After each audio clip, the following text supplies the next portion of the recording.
ejila papa ga-egwu egwu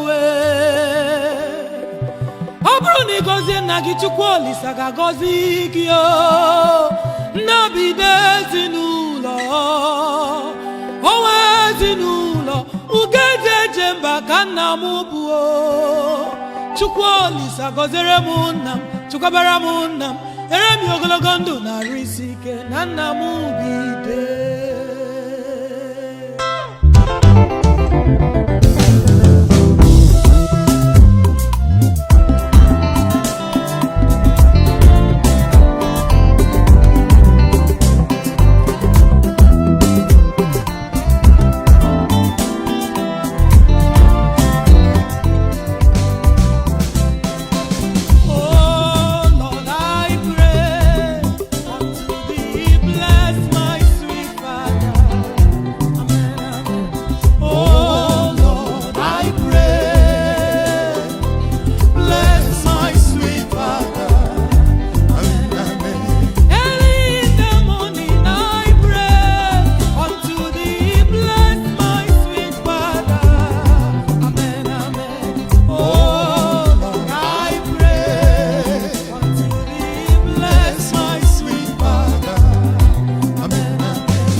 gọziri gị o ọpụpụ gị na mbata gị ga-abịa gọziri agọzi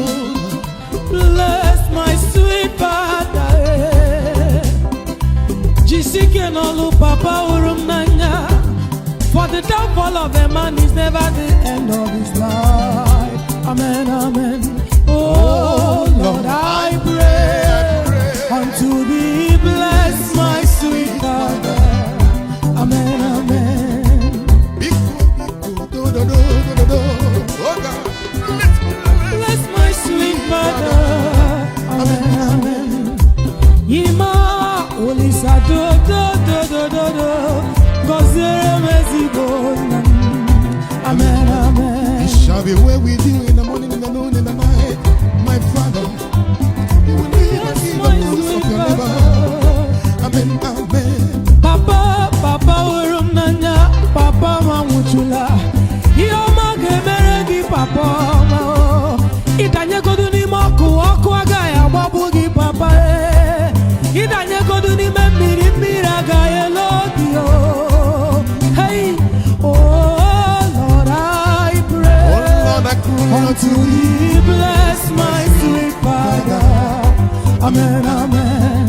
Oh Lord, I pray, I request, oh, bless my sweet Father. Amen, amen.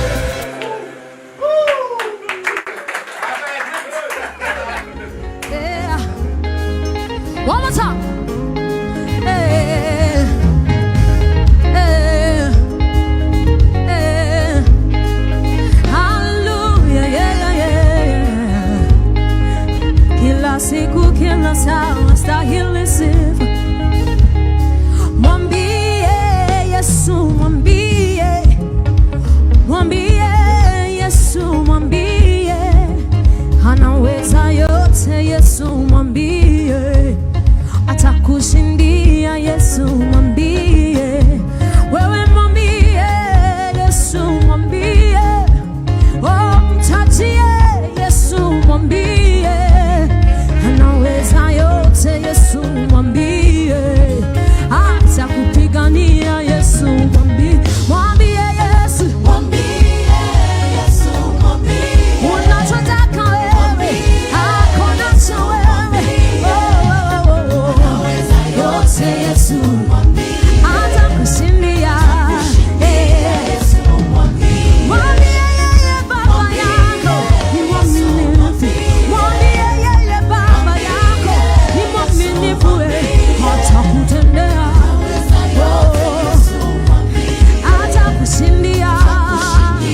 ladies and gentlemen. Welcome to the Anchor Man, coming to you, of course, from ABS Africa, Africa Broadcasting Service. That is what it is all about. Thank you for tuning in tonight, all of you from Ground Zero and from all over Africa who are tuned in to knowing what is happening in the struggle for Ambazonia independence actualization.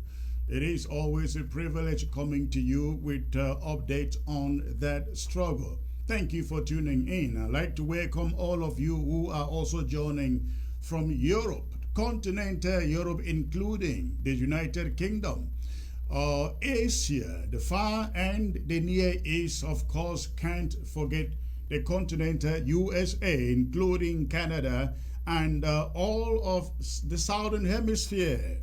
All of the southern hemisphere, referring to South America. Thank you as usual for tuning in to ABS, and I am very excited as usual, ladies and gentlemen, to let you know that ABS is 24/7 live, 24/7, not just on satellite and in all of Africa, but we are also in all of Europe and the USA, including Canada, South America.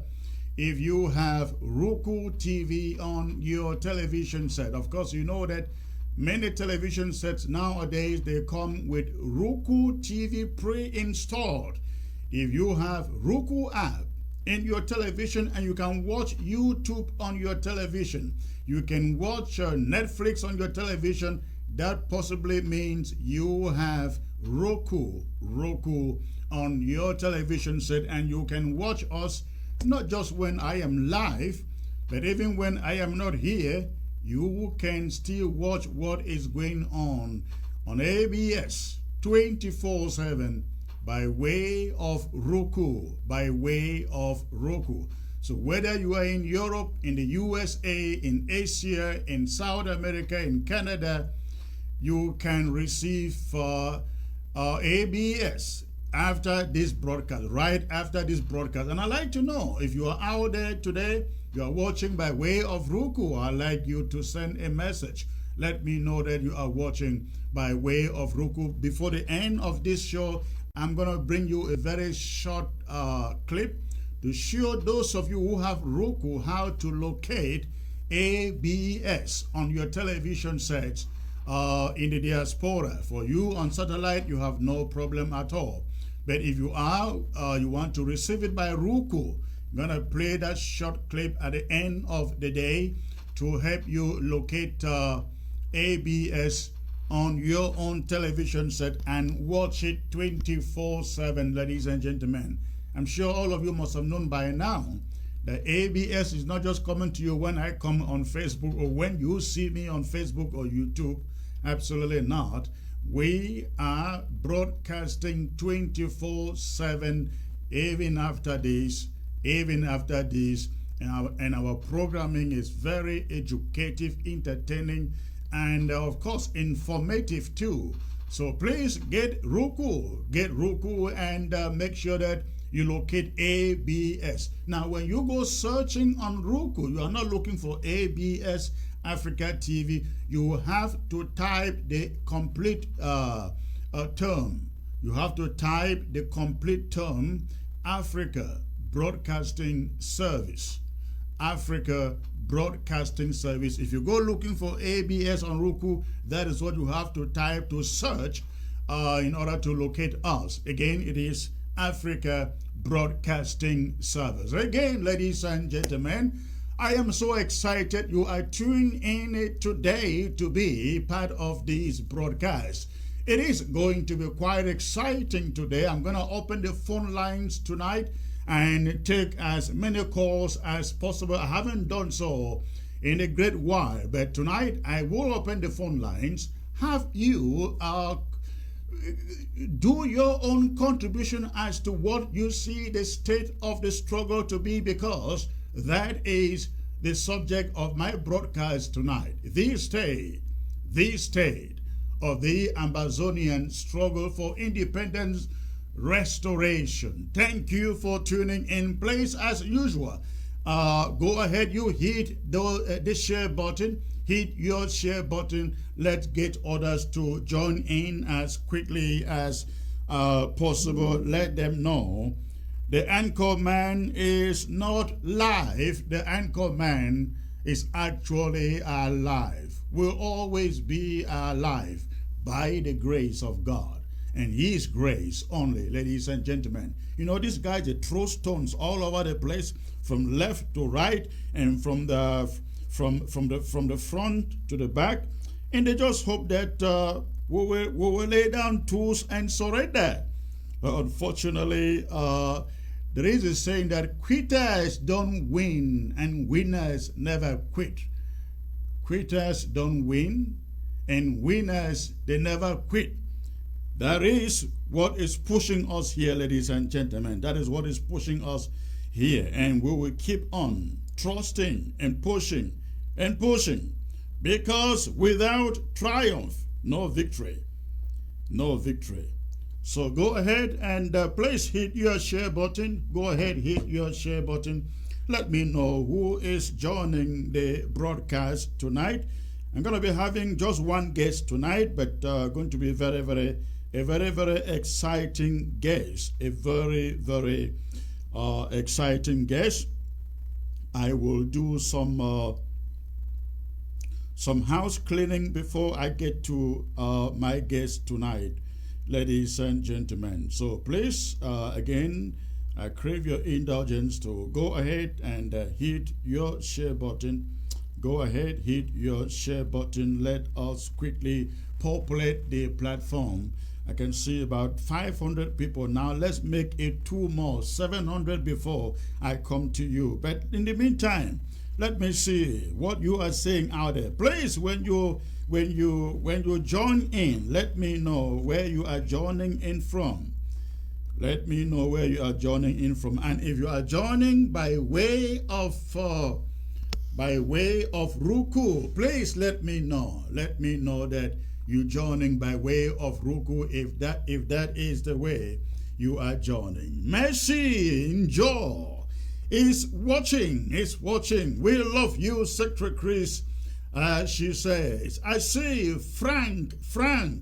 Welcome, the Lion Man, watching from UAE. We've got a lot of people watching from UAE lately. I always say this. I guess we're having a good community, Amber community in the UAE. Thank you, sir. See Nicolas Ale, I see you. I see also Inkem Amin is watching. Bertrand Ayuk always here. TT Vladimir, I see you. Greetings, Anchor Man. Always a delight having you. I missed the rest here. Let me get my glasses on here, ladies and gentlemen. Let me get my glasses on here. All right. Let's see you right here. Okay. Then I see Thomas Mbamgong, Anchor Man, Secretary Chris, God bless you abundantly. I welcome that, sir. Mike Clark, I see you from Oku. Ladies and gentlemen, I see Oku. The Oku people are manufacturing beer.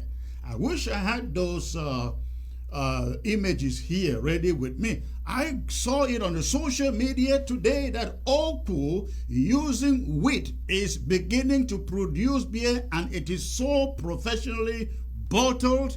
You wouldn't believe it. I hope what I saw is not Photoshop. I just hope it is not Photoshop. I hope it is real. But it looks so professionally packaged and bottled, and I couldn't believe it. And I thought, now is the time for Amber to drink Amber Made in Amber. You want to get it, get to Oku. I don't know where they are producing it, but again, I saw the bottle and the packaging. It was beautiful. It looked nice.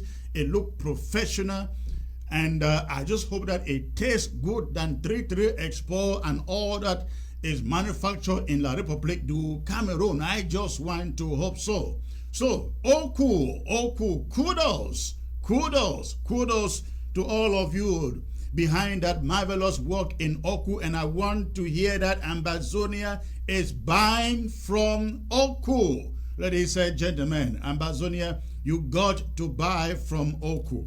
All right. So, also there is who is here? Bruno Atiebet. I don't know what we would have done without your service, Mr. Chris. All right, sir, I take that for a compliment. Amber Tucker, I see you. Mercy Freedom, she's always here. Dinga Jangmia. Secretary Chris, you are doing extremely great. How could we do without you? Thank you, sir. Titi Vladimir, I know already. Okay, it's a great place, a great touristic destination. Oh, Oku, I don't know what it means to say Oku is a great place, a great touristic destination. White honey in whole of Africa.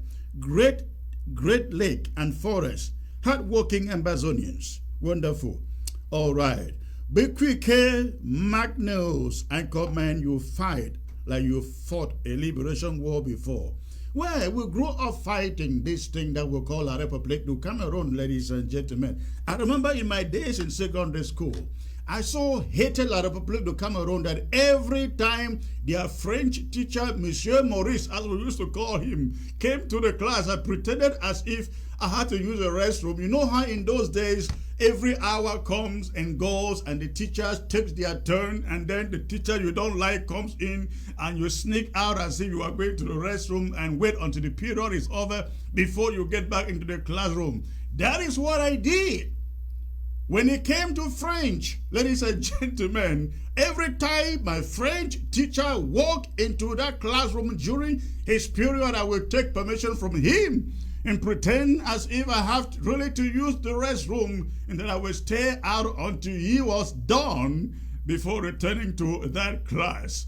And I'm telling you, I know nothing in French except for bonjour, comment ça va, bienvenue, what else again?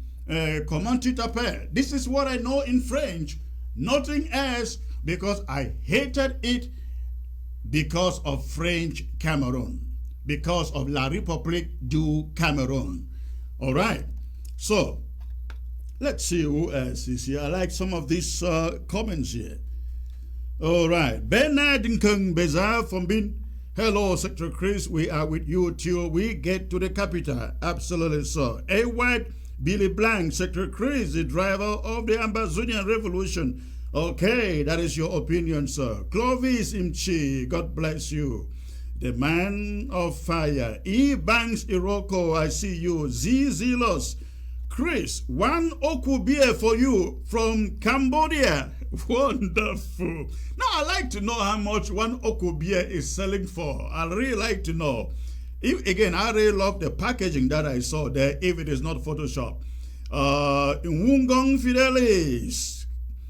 Good evening? Doctor from Ground Zero. Okay. I'm not a doctor, okay? Thank you. Janet Obi, say Epsi, good reporter. All right. Mbo Lexos, the anchor man is live. The oracle of the struggle with deep communications. Ground Zero is bleeding. I have a friend who is a military guy. He has run and said, the military are tired and so many are running. And that is why I bring to you the state of the struggle today. Because we know for sure, not Ground Zero bleeding, La République bleeding, La République bleeding. We never pray to see Ground Zero bleeding. We pray to see La République and their citizens who have refused to stand up and protest this war bleeding. Ladies and gentlemen, hit that share button if you have just joined. Hit that share button. All right. Let's see also Christopher Abeti, watching from South Africa. Wonderful. David Nkangim, I'm here, my ever secretary. Amazonia must be free. Tom Julia, watching from Ground Zero. Good evening, Secretary Chris. Thank you, ma'am. Amber Panda, thank you, Anchorman, for your service to Amazonia. Akon Ayafo Mokom, keep up, man. Bole T, the Anchorman, he or she says. I cannot read everybody, you guys know that. I can't read everybody. Chenwei for Copson, always here. Akon Ayafo, I see you. Mercy Freedom, D. Lawrence. Ajuabe Henry. Secretary Chris, thank you for your unconditional services to Ambazonia. Thank you. Mumen Dariga, I see you, sir. Formoso Augustine Brown, I see. Marta Injo, always here. Shirley Brown, I know you. Peter Francis. Shirley Brown says, Ambazonians will easily buy from Oku if all brasseries factories in depots in Ambazonia are on fire, he says. Ambazonians will easily buy from Oku if all brasseries, factories, and depots in Ambazonia are all on fire. You may be right, but let me tell you, Ambazonia don't have to buy from Oku only when brasseries is put on fire.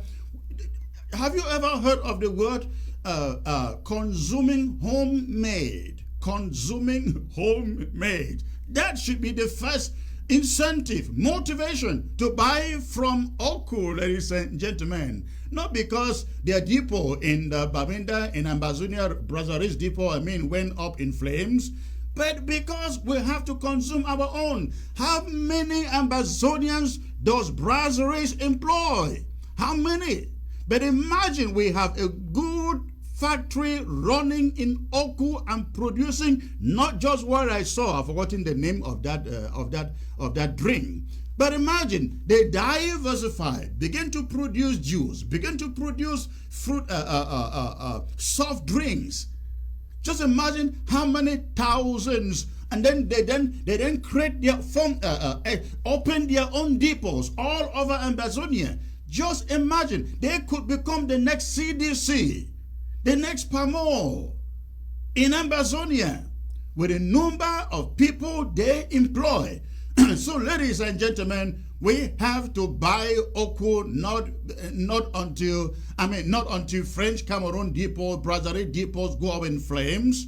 We buy it because it belongs to us. It patronizes us. It employs our people. It pays taxes to the local government.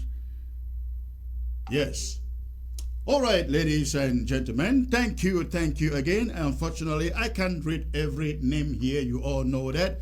There are close to 1,000 of you on Facebook, and I cannot read every name. I want to thank you for, again, joining the show today. It is going to be very, very exciting.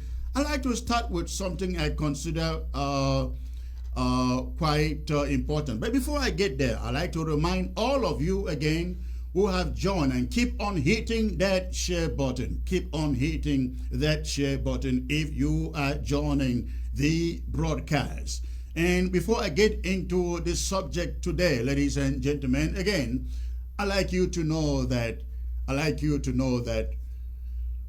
ABS, you can now watch ABS not just on Facebook, not just on YouTube, but on Roku. You can watch ABS 24/7 using Roku. Many television sets nowadays, they come with Roku included. So if you live in Europe, if you live anywhere across the globe where Roku is accepted, I know it is accepted in Europe, in the continental USA, Canada, South America, you can receive ABS live, and we run 28/7, ladies and gentlemen. And again, by the end of the show, I'm going to be bringing you a footage that you will watch. And then when you watch that footage, you will know how to locate ABS in your own home. If you have YouTube in your home, on your television, I bet you ABS will be there on Roku. Thank you. We hit over 700, and I bring you the important things right now, ladies and gentlemen. The Bakassi argument, the reason Cameroon fights to keep Ambazonia. The reason Cameroon fights to keep Ambazonia. I came across a footage, ladies and gentlemen. I hope I can locate that footage and bring to you. It is interesting what a Nigerian senior, we call it SAN, senior advocate of Nigeria. Yeah, I don't know whether the guy is a justice a magistrate or a senior a senior advocate. But I like you, ladies and gentlemen, take a brief minute, listen to this. Listen to this.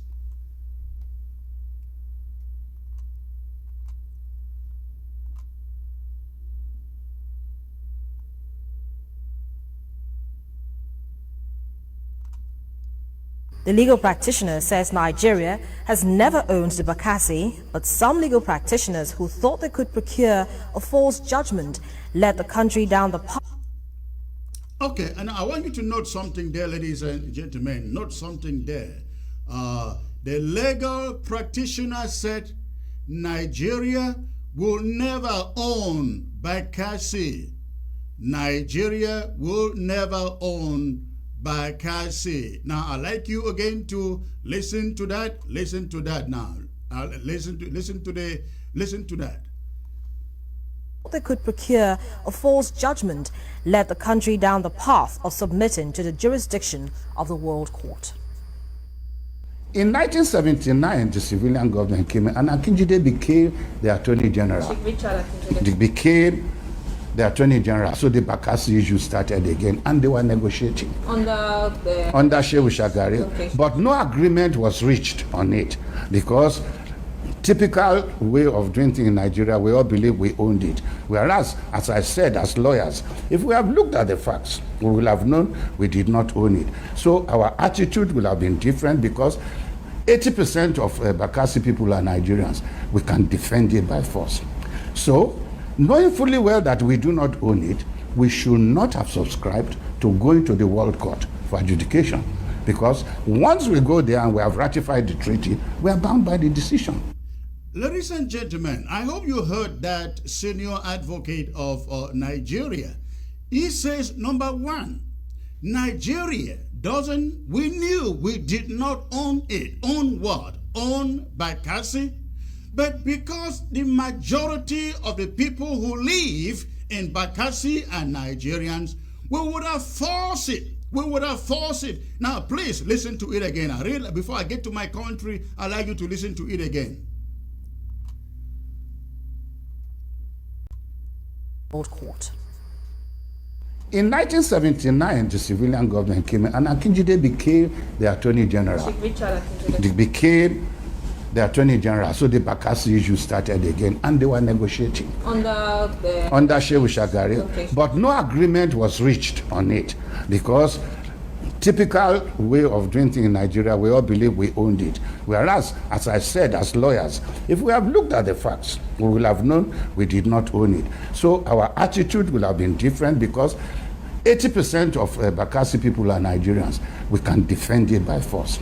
So 80% of Bakassi people are Nigerians, and we could defend it by force. By force. I hope you get that word, ladies and gentlemen. And if anything,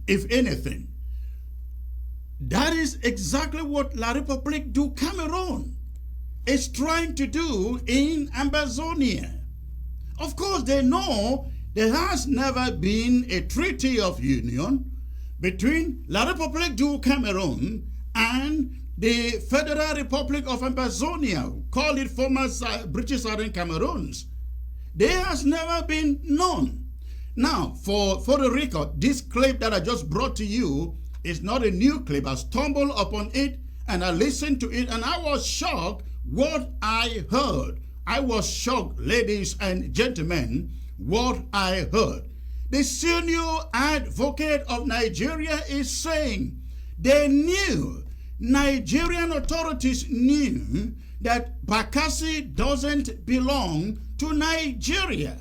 But he said their leaders didn't understand something. They could have, because 80% of the population in Bakassi, he says, belongs to Nigeria, they could have forced the argument on the international community to seat Bakassi from Ambazonia to Nigeria.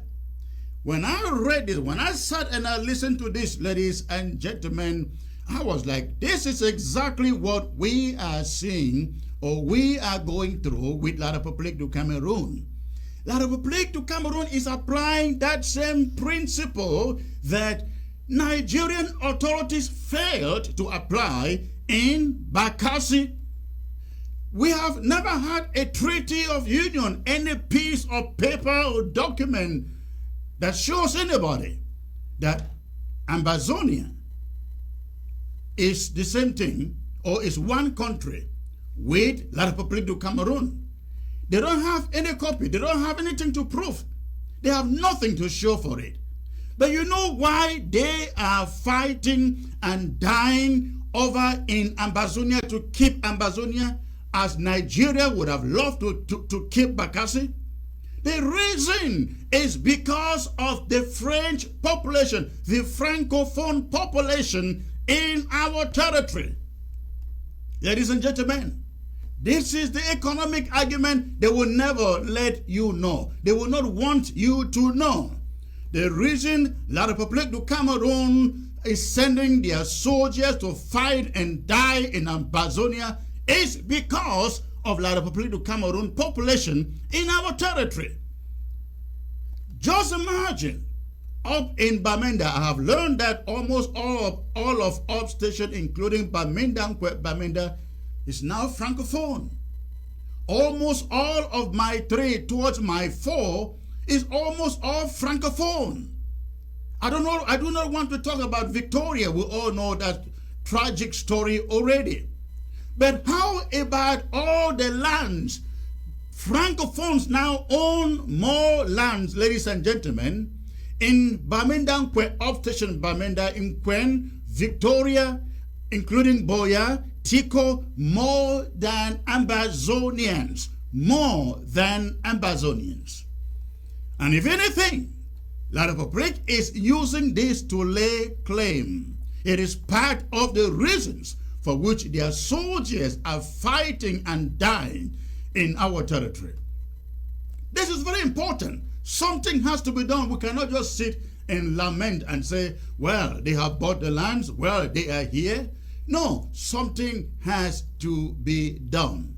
Something has to be done. I strongly believe we must begin, organize ourselves, organize ground zero, and begin to take a census, ladies and gentlemen, a census of who owns what in our territory.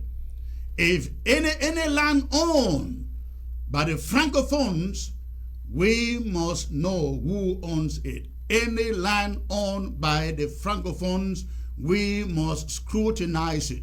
We must scrutinize it to know who owns the land. The buildings owned by Francophones in Ambazonia, there must be a census of those buildings. The businesses owned and operated in Ambazonia by Francophones, there have to be a census of all those businesses. It is very important, ladies and gentlemen. It is very, very important, because at the end of the day, we need to know how they got their lands. We need to know exactly how they got the land. I was told not too long ago how Bernard Okalia, the colonial governor in Boya, employs an agent. He lives in Victoria. Bernard Okalia takes CDC land from the chiefs and anybody trying to buy land. He then gives it to this guy, the agent, his agent in Victoria, who sells it to the average man. But the average man is Francophone. It is the Francophone who buys the land, ladies and gentlemen, who buys the property. That is what is going on. A moment is coming, if we are not careful, before we turn around, everything around us will be owned by Francophones. We would have been surrounded by Francophones. That is why, if we do not win this war today, do not think for a moment we're ever going to win, because they have now learned their lessons. If we leave this halfway, if we cut and run, I'm telling you, ladies and gentlemen, we will never ever dream of the southern Cameroons, of Ambazonia, a sovereign and free territory of the southern Cameroons. We will never dream of it again, because when this war is over and they are still in our territory, still part of our territory, I am telling you, that will be their own moment of fortification. That will be their moment of fortification. We must fight this war and win now, and make sure that every property belonging to anybody francophone in our territory is censored, and we must know how they got that land. In fact, I have suggested that when we take over Ambazonia, anybody who bought land 20 years to our independence, 20 years to the day of independence, we must demand for a kind of a verting of how they got those land. We do not want to hear that somebody, a colonial official, sold land to somebody. We never want to hear that a colonial governor sold land to anybody in Ambazonia. We do not want to hear that a mayor, colonial mayor, even though Ambazonian, sold land to somebody in our territory. I hope they are listening. And if you are buying land today, be careful. I urge you, you have land out there, please do not sell it. Do not sell it. And the worst of all, you sell it to a francophone. When the time comes, all that land sold to francophones within 20 years of our independence, it will be taken over by the government under what they call eminent domain. Eminent domain. That land will be confiscated under eminent domain. We've got to be very careful, and I pray and I hope that before this revolution is over, we would have taken we would have done that vetting to know who exactly owned land and who sold land and who built what building. Bernard Okalia, I understand that the hotel, the big hotel, beautiful hotel at the entrance into Victoria from my fall, ladies and gentlemen. When you go under that bridge where you have welcome to Victoria, there's a big hotel building by your right. I understand that building is owned by Bernard Okalia. Bernard Okalia owns that story building under or after the bridge where you have welcome to Victoria. He owns it, and he owns land right there. All right, I hope that the word to a wise, they say, is enough. We will never allow francophones who move into our territory run away with our territory, and above all, they're now trying to use that to legitimize our recolonization by La République du Cameroon. Nigeria made a mistake. They are now regretting. They thought they should have done what La République du Cameroon is doing now, using the population of Nigerians in Bakassi, they say, to forcefully take over Bakassi from Ambazonia. Thank God they lost that argument. It never came up. They didn't think about it. They're thinking after the market. That was the making of God. That is, and gentlemen, it is the same reason. It's the same reason La République du Cameroon is using to claiming our territory. Because again, what proof do they have that Cameroon, that Ambazonia, is part of their territory? Of course, none. None, ladies and gentlemen. Now I'll take you to another subject here about something that we all saw over the weekend. I'm talking about, ladies and gentlemen, I'm talking about the ADF. The ADF forming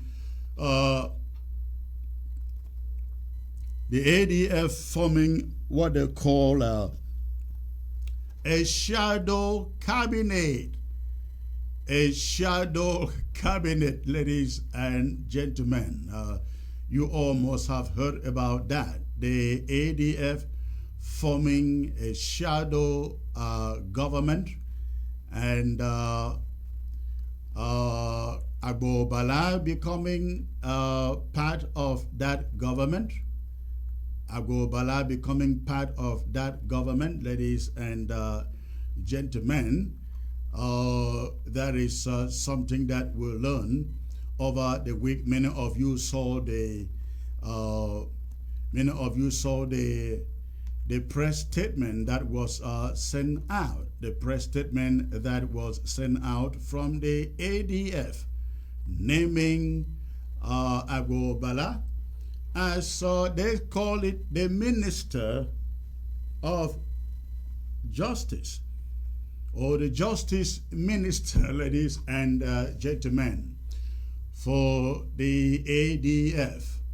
That happened over the week, and I have spoken to a number of people in Yaoundé this morning, people who used to be executive members of the ADF, and I asked, what is the wisdom behind this shadow government at a time when there is no transition, no election in view, nothing? What is the wisdom? What is going on? Now, first of all, this is what I have learned before that, after that appointment. This is only rumor. I cannot even take it to the bank. I'm just mentioning it because it sounds like news to me. It sounds like information to me. But this is it. I am hearing that La République du Cameroon is about to declare a two-state federation, ladies and gentlemen. La République du Cameroon about declaring a two-state federation. And they have they have negotiated with the SDF. It will not work because the SDF will be like their representative on the other side of the Mongol. That is assuming they are courageous enough to even do so.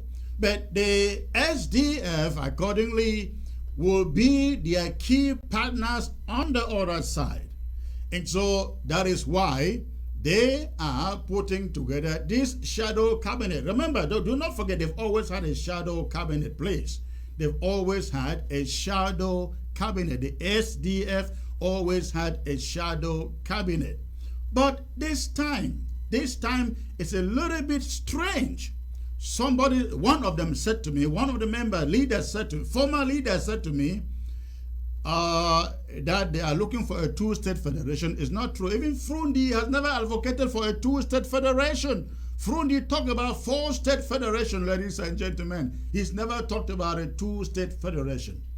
And so this person said to me, no, what Frundi has done in appointing a new cabinet is just vendetta. He has never seen eye to eye with people that oppose him. And the person mentioned Siga Asanga, Professor Asunganyi, Bernard Munas, and you can name the rest. So the person said to me, the appointment, the changes in this shadow cabinet were meant just for him to relegate his challengers in the party. It's an effort at consolidating power. You know what they do in La République du Cameroun? When somebody opposes you in your leadership, what you do, you kick him aside. Sako was trying to play that game here. You guys remember that, right? He thought he could kick Chris Anu aside and just move on.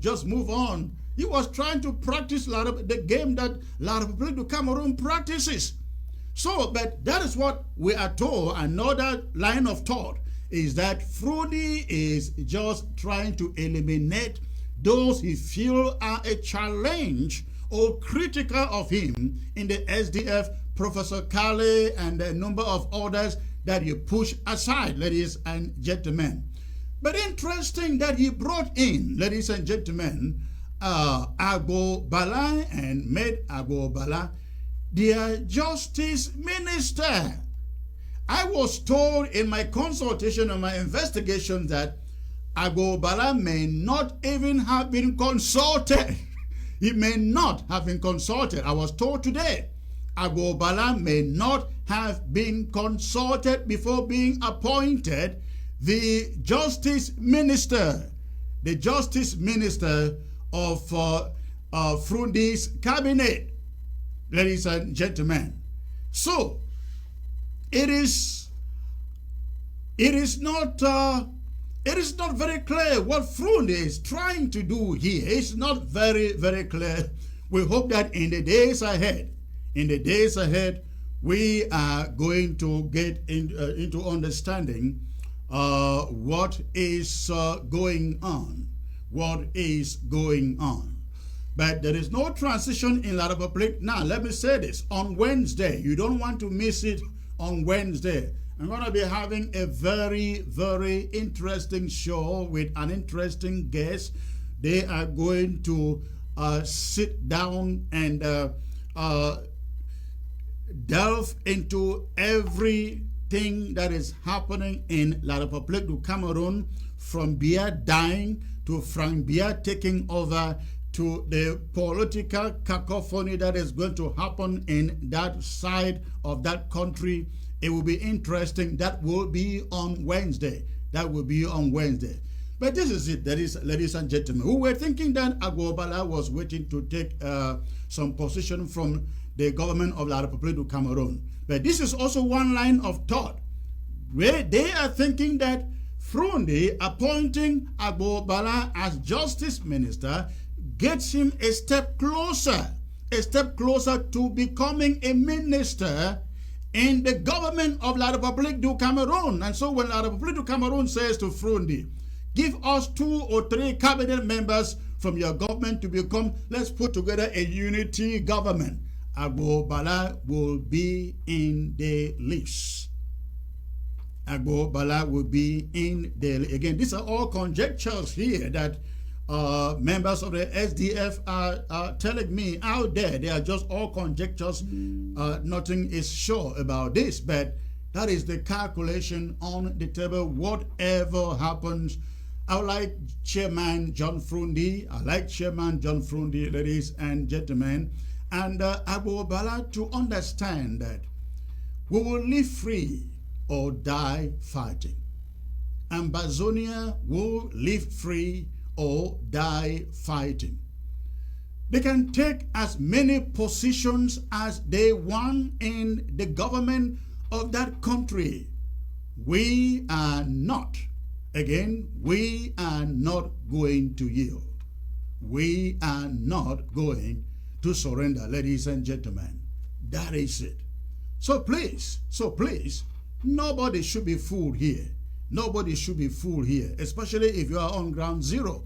No move by Frundi. In fact, I asked one of them the question. I thought Frundi was handing over to Joshua OC, and the person said to me, they are all compromised. Joshua OC is essentially a CPD executive.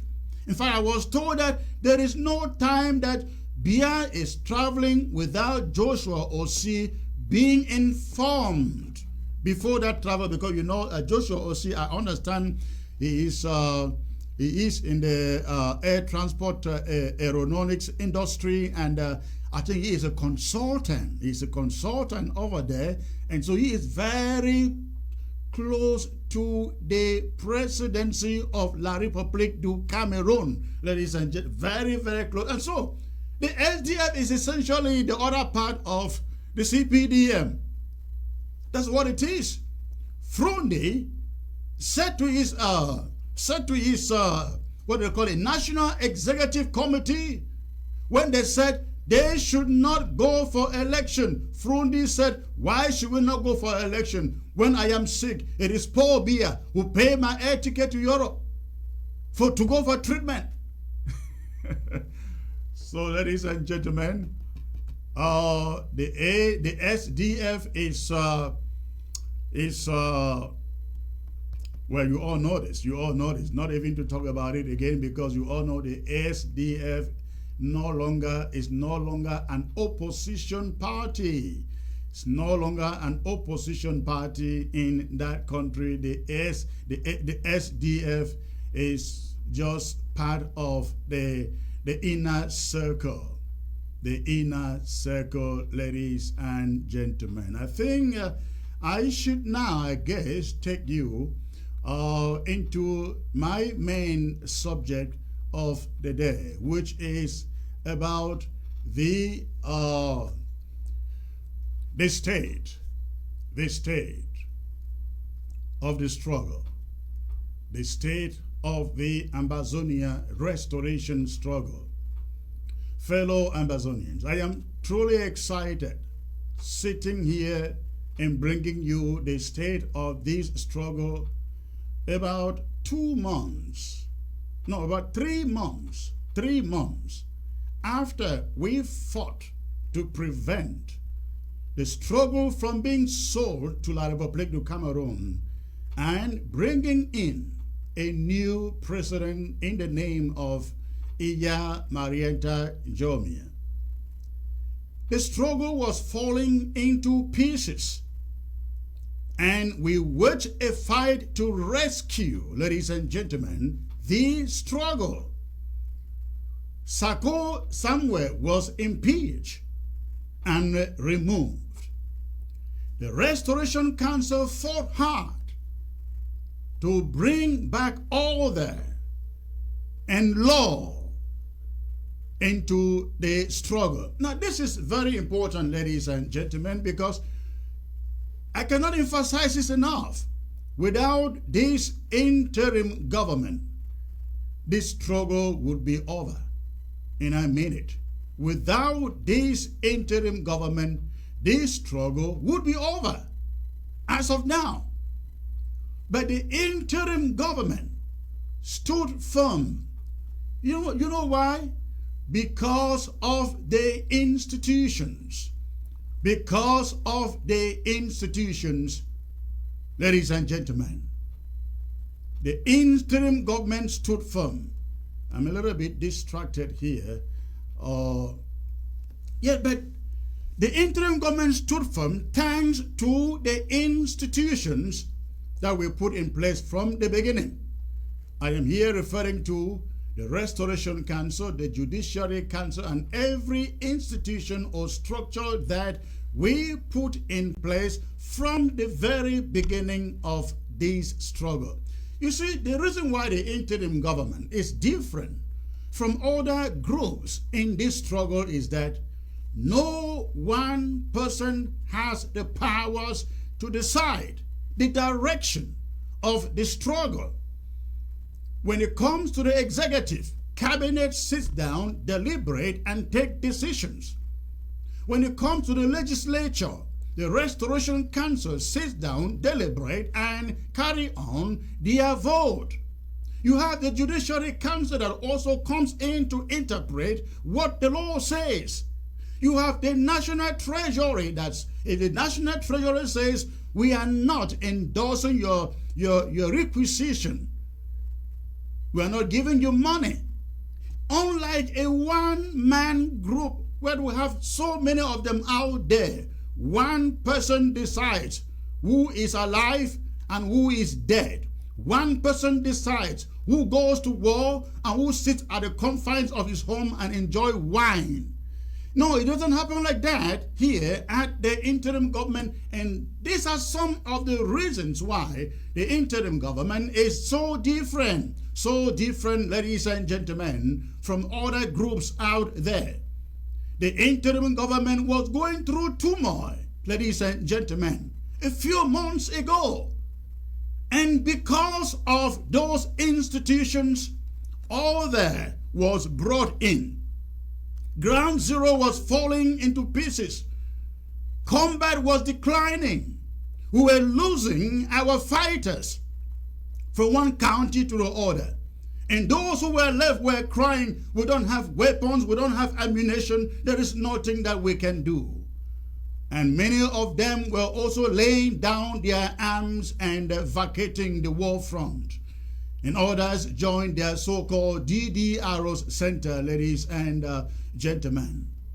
But I come to you with good news today. And the good news, ladies and gentlemen, is that it is no longer what you know. It is no longer what you know.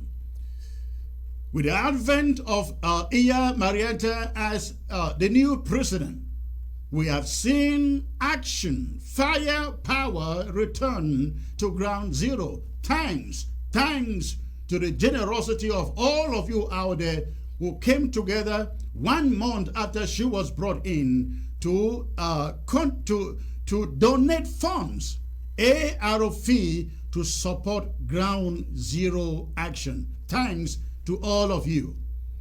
Within this, since then up to today, President Marietta has been able to raise close to $100,000.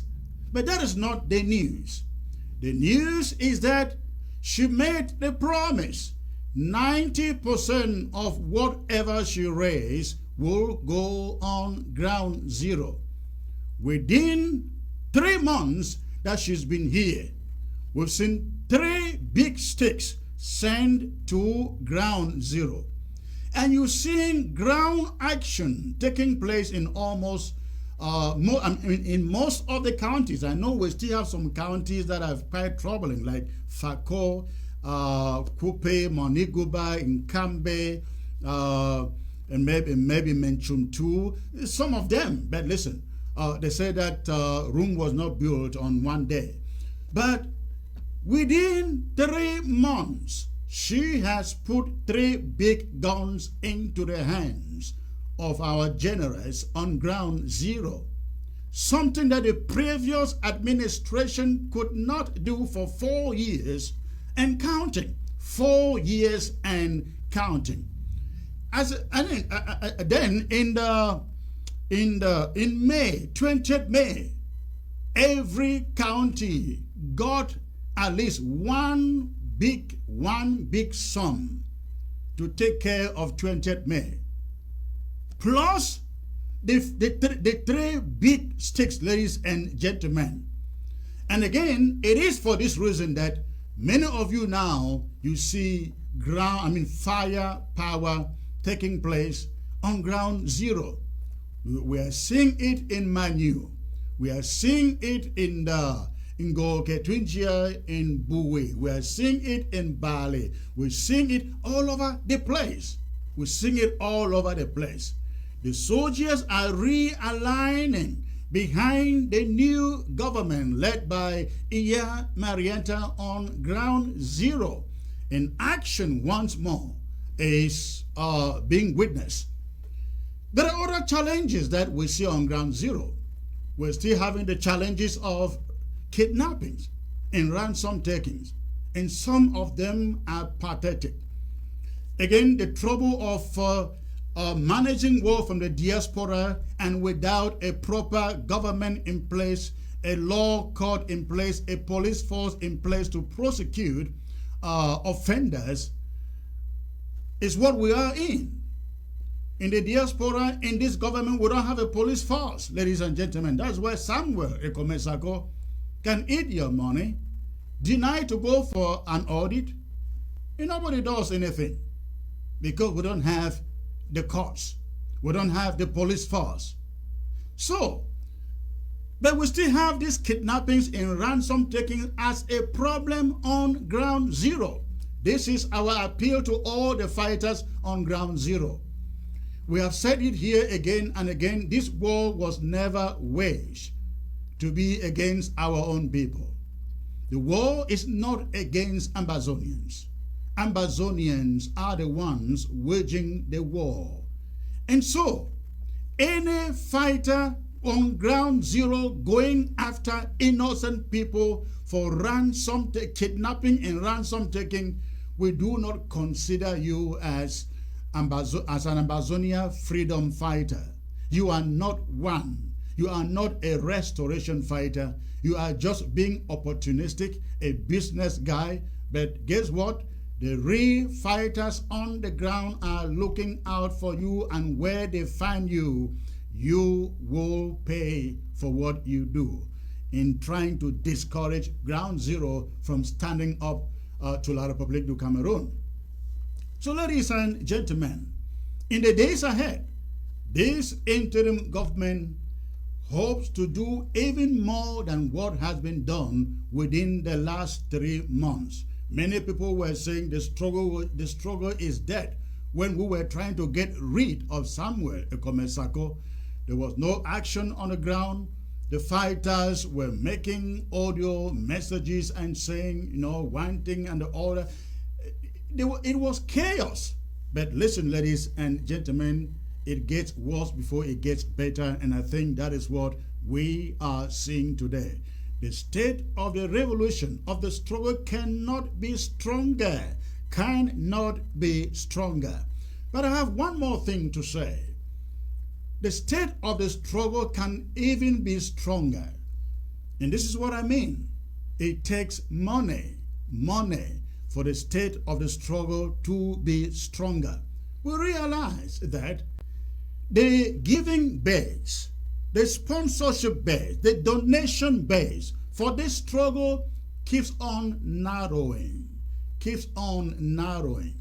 When you call for fundraiser, the same people show up and the same people give. There are millions or hundreds of thousands of Ambazonians out there who can say, you know what? If the interim government hasn't failed for the past 5 years, there is no reason they are going to fail. And whatever reservations that you had in not supporting the struggle, ladies and gentlemen, I urge you, put them aside. This war is about us. This is our history in the making. You want to be counted. You want to be counted. Not as those who were at the war front, but as those who were not able to be at the war front, but who sent your money to the war front. I know some Ambazonians, prominent Ambazonians out here in the diaspora. You see them, you never know that they even support this war. But they spend thousands, ladies and gentlemen. They've put in thousands to support the war. I want to encourage every Ambazonian in the diaspora. Those of you into businesses, those of you who have the means to do so, if we lose, we all, including you and your family, will suffer. I'm appealing to you. We can make this struggle even stronger. We can make our fighters, we can empower our fighters better than what we have today. I am appealing to every one of you out there. Please locate your local government. Please locate your county. Locate your local government. Locate your county. Put in your money. You may not want to do any other thing after that. We appreciate it because we know the situation in which some of you find yourself. You don't want your faces out there, understood. But if you can go locate your local government, go locate your county, please, and just be sending in your contribution, even anonymously. Anonymously, it will be much appreciated. It will be much appreciated. The time that people sat back and said, let me see what they're gonna do. Let me see what they can do. They are falling into pieces. They are divided and so on. Ladies and gentlemen, hasn't it occurred to you that after 5 years, going to 6 years, ladies and gentlemen, that we have been tested and tried to be doing the right thing, though making our own mistakes, but making progress? Think about that.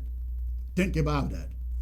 So there is no reason for you out there to keep on withholding funds that can help our fighters on the ground. One thing is sure, the Republic du Cameroon is getting depleted in Amazonia. You have seen it with Field Marshal No Pity, depleting them all across in their own territory. And I hope that the administration, this administration will take that, will make that a policy, that we will begin to cross those boundaries and get La République du Cameroon inside their own territories. Our people have suffered enough. They did not call for war, and they did not declare war. If La République du Cameroon called for war and declared war, let their people feel the pain, ladies and gentlemen, like our own people. That is the state of our struggle. It is strong and moving stronger.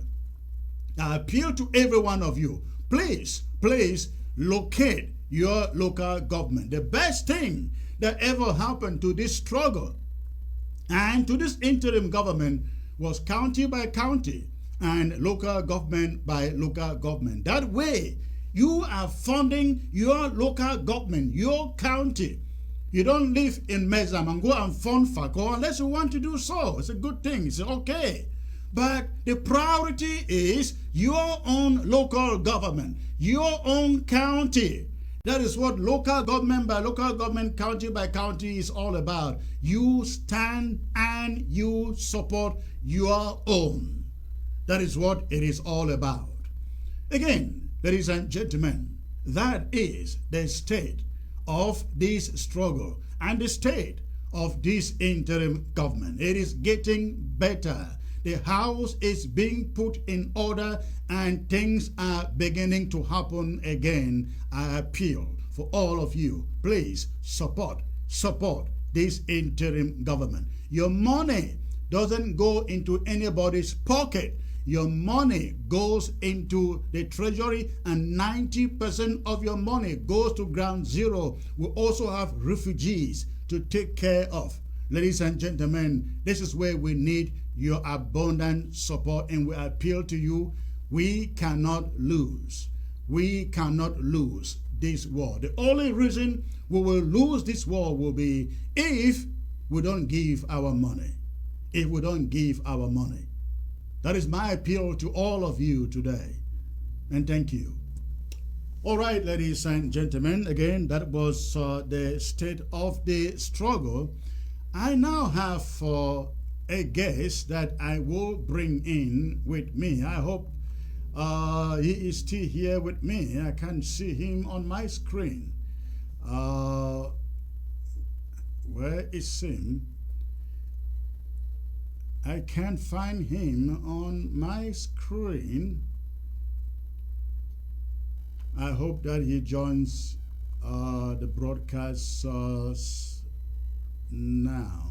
Well, let me see. Oh, is he here? Oh, comrade Insonyo, please go ahead and join the broadcast. Please go ahead, join the broadcast. Again, ladies and gentlemen, I will be opening the phone lines to take lots of your calls today. I will be opening the phone line to take lots of your calls today. Okay, all right, please quickly reboot. I am waiting for you. Quickly reboot your computer. All right. So my guest is joining soon, ladies and gentlemen. And that was, again, the state of the struggle. I hope that it makes sense to all of you. I hope it does. I hope it does. And I hope it is encouraging. I am going to take a short break. And I will be right back, ladies and gentlemen. I take a short break. And I will be back. Stay tuned, please. Don't go away. The best is still to come. Would you like to make a six-figure income? Well, you have come to the right place. At Venbati LLC, we can make your dream come true by training you to become a professional Scrum Master in just 6 short weeks. You heard me right, just 6 weeks. This may be the biggest life-changing decisions you will ever make. They say luck is when opportunity meets preparation. If you were walking down the street and opportunity walked past you, would you recognize it? Well, here is an opportunity you won't want to miss. At Venbati LLC, our world-class trainers would prepare you for one of the best career changes you will ever make. And then you can consider yourself lucky when you make that six-figure income and laugh your way to the bank. If you are that person who can recognize an opportunity, call us at 240-701-7796. Check out our website, www.venbati.com.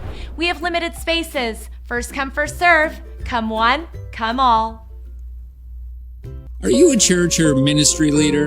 Imagine broadcasting your own ministry show or program on TV for just $1,000 for a full year. 1 hour every weekend. That's only $83 a month. That's $20 per show. That's the opportunity ABS TV is offering every ministry or pastors. These slots won't last long. Secure your spot before they run out. Or maybe you just want your conference covered live. Well, we can do that too. ABS TV is reaching millions of homes in Africa by satellite and other millions in Europe and America through Roku TV. You can contact us at 832-387-1460 and by email at info@absafricatv.com. Are you a church or ministry leader? Imagine broadcasting your own ministry show or program on TV for just $1,000 for a full year. 1 hour every weekend. That's only $83 a month. That's $20 per show. That's the opportunity ABS TV is offering every ministry or pastors. These slots won't last long. Secure your spot before they run out. Or maybe you just want your conference covered live. Well, we can do that too. ABS TV is reaching millions of homes in Africa by satellite and other millions in Europe and America through Roku TV. You can contact us at 832-387-1460 and by email at info@absafricatv.com. Are you a church or ministry leader? Imagine broadcasting your own ministry show or program on TV for just $1,000 for a full year. 1 hour every weekend. That's only $83 a month. That's $20 per show. That's the opportunity ABS TV is offering every ministry or pastors. These slots won't last long. Secure your spot before they run out. Or maybe you just want your conference covered live. Well, we can do that too. ABS TV is reaching millions of homes in Africa by satellite and other millions in Europe and America through Roku TV. You can contact us at 832-387-1460 and by email at info@absafricatv.com. Are you a church or ministry leader? Imagine broadcasting your own ministry show or program on TV for just $1,000 for a full year. 1 hour every weekend. That's only $83 a month. That's $20 per show. That's the opportunity ABS TV is offering every ministry or pastors. These slots won't last long. Secure your spot before they run out. Or maybe you just want your conference covered live. Well, we can do that too. ABS TV is reaching millions of homes in Africa by satellite and other millions in Europe and America through Roku TV. You can contact us at 832-387-1460 and by email at info@absafricatv.com. Are you a church or ministry leader? Imagine broadcasting your own ministry show or program on TV for just $1,000 for a full year. 1 hour every weekend. That's only $83 a month. That's $20 per show. That's the opportunity ABS TV is offering every ministry or pastors. These slots won't last long. Secure your spot before they run out. Or maybe you just want your conference covered live. Well, we can do that too. ABS TV is reaching millions of homes in Africa by satellite and other millions in Europe and America through Roku TV. You can contact us at 832-387-1460 and by email at info@absafricatv.com. Are you a church or ministry leader? Imagine broadcasting your own ministry show or program on TV for just $1,000 for a full year. 1 hour every weekend.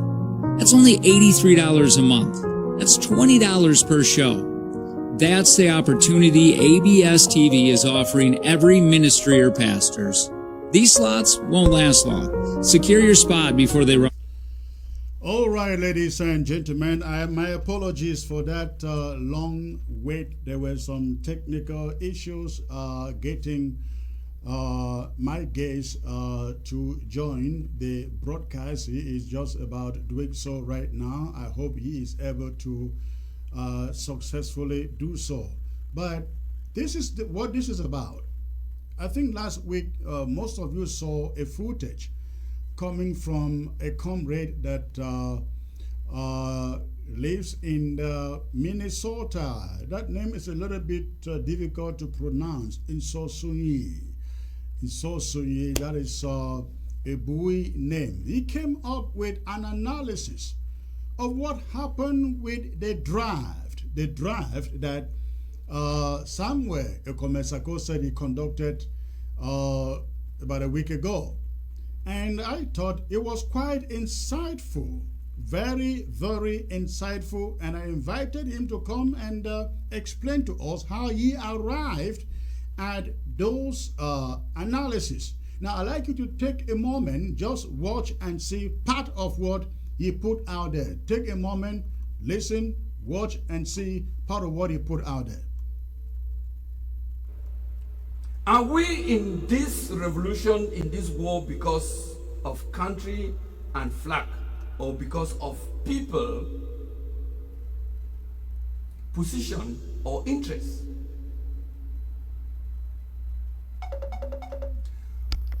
If No Pity went to the Cameroon Republic and did what he did, it should be joy for every Ambazonian, because we are giving to the Cameroon Republic back what they gave to us at the beginning.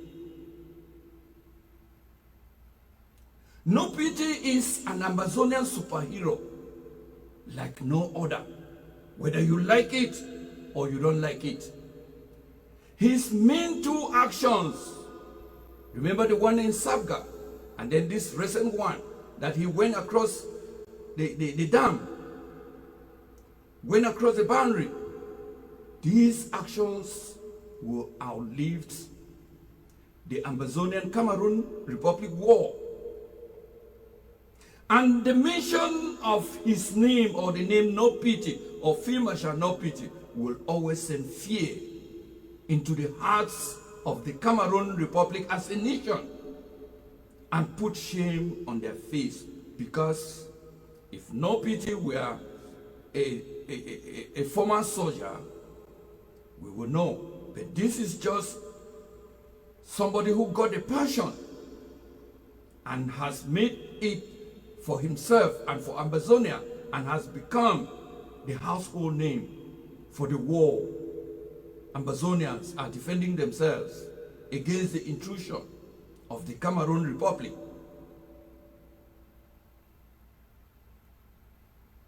The Cameroon Republic never knew an Ambazonian could accept to die for other Ambazonians to live. Not even to talk of an Ambazonian accepting to fight in a war like this. The Cameroon Republic brought war to us thinking and hoping that we will chicken out. Remember the famous saying, they send a few gendarmes, within 2 or 3 weeks, the uprising is crushed, or the rebellion is crushed. But here we are, 6 years after the start of the war. Our actions, our doings, have told the Cameroon Republic that all Ambazonians, every Ambazonian is a warrior. It is worth mentioning again and again that in 2016, at the beginning of this war, we were not ready for war. We were not even for war. We had nothing to use to fight against the Cameroon Republic or to defend ourselves against the Cameroon Republic. We started with bare hands and leaves, and we were killed and roasted. We upgraded to rubber guns or the catapult, and we were massacred and piled up and burned. We used the then gun and whatever we could lay our hands on to defend ourselves, and we were murdered en masse, and then gun placed on the dead, and pictures and videos taped for their propaganda. We innocently gave ourselves up to be arrested and thrown in jails or prison for no wrongdoing. They kill us, and they kill us, and they kill us, and we're never tired of killing us if we did not run.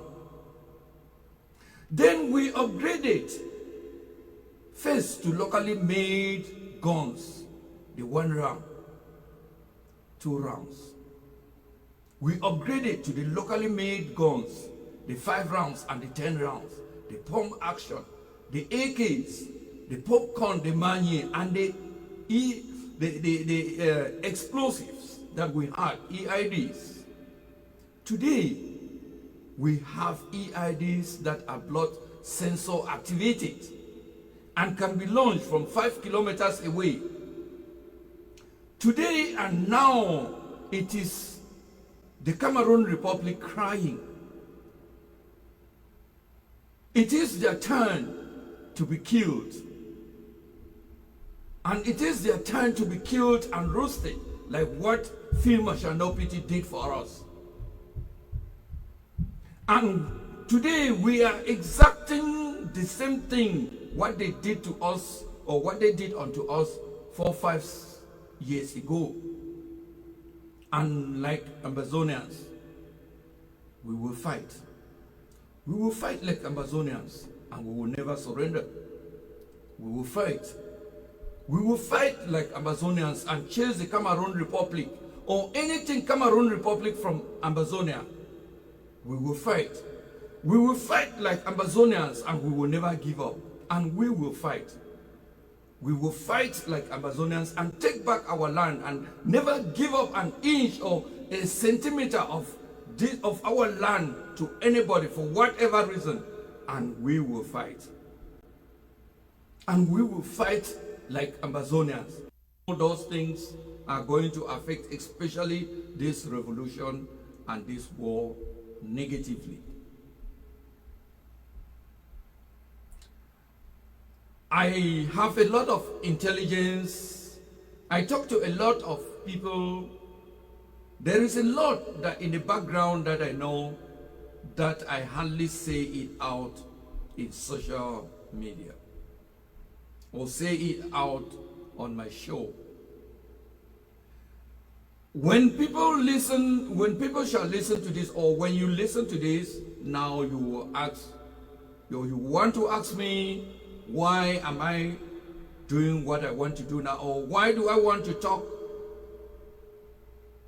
about this draft estimation now if I know it might affect the draft fundraising negatively? It is, let me give you my answer, it is because I have been keeping it in there, and my conscience is not letting me keep it in there, because I know that there is something fishy in there, and I'll explain to you. Also, it is because we don't yet have accountability for draft 2020 and draft 2021. When you want to ask, what can we show for having raised so much money, around $2,000 for the 2 drafts?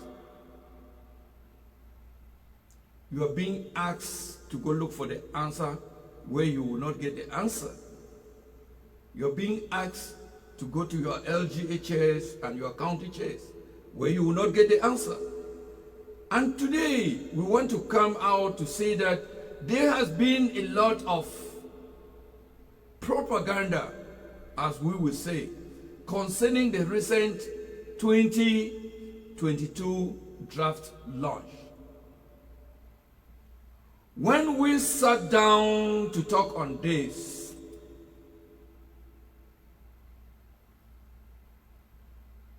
we decided that we have to answer the question: did draft launch 2022 raise $445,000? Through our analysis here, you will have that answer yourself. Let us look at these figures here as those who were for this draft launch could snap the screen, the screen of their tallying board and send it out to us.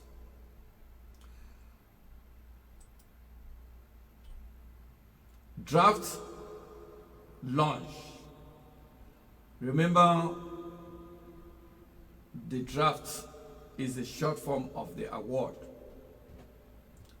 It is the third phase of our Amazonian winning revolution.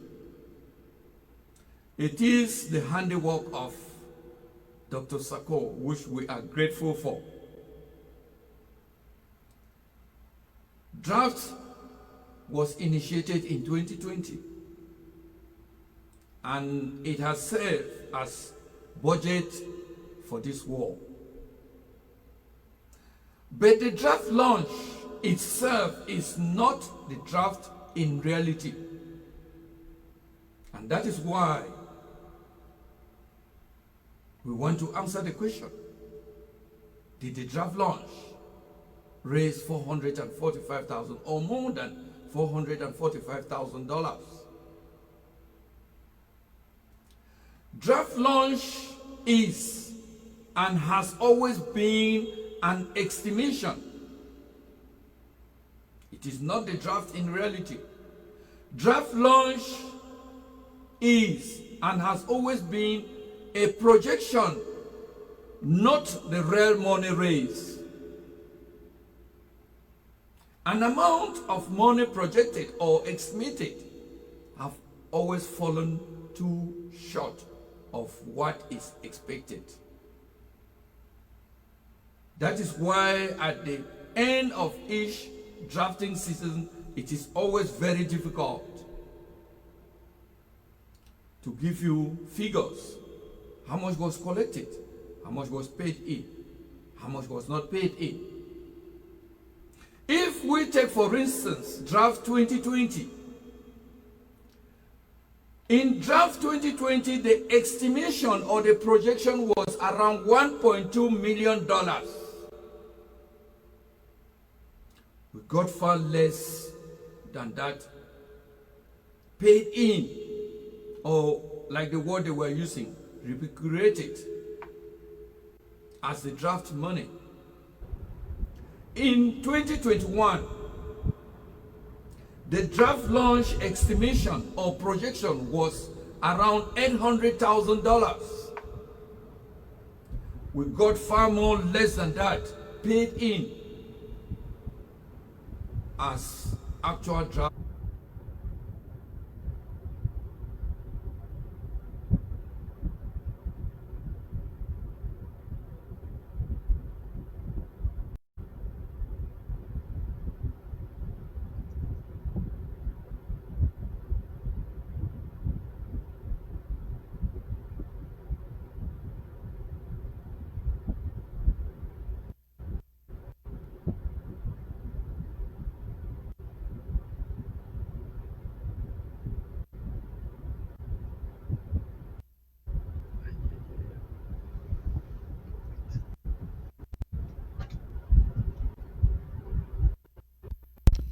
All right, ladies and gentlemen, my apologies again. I lost my microphone there.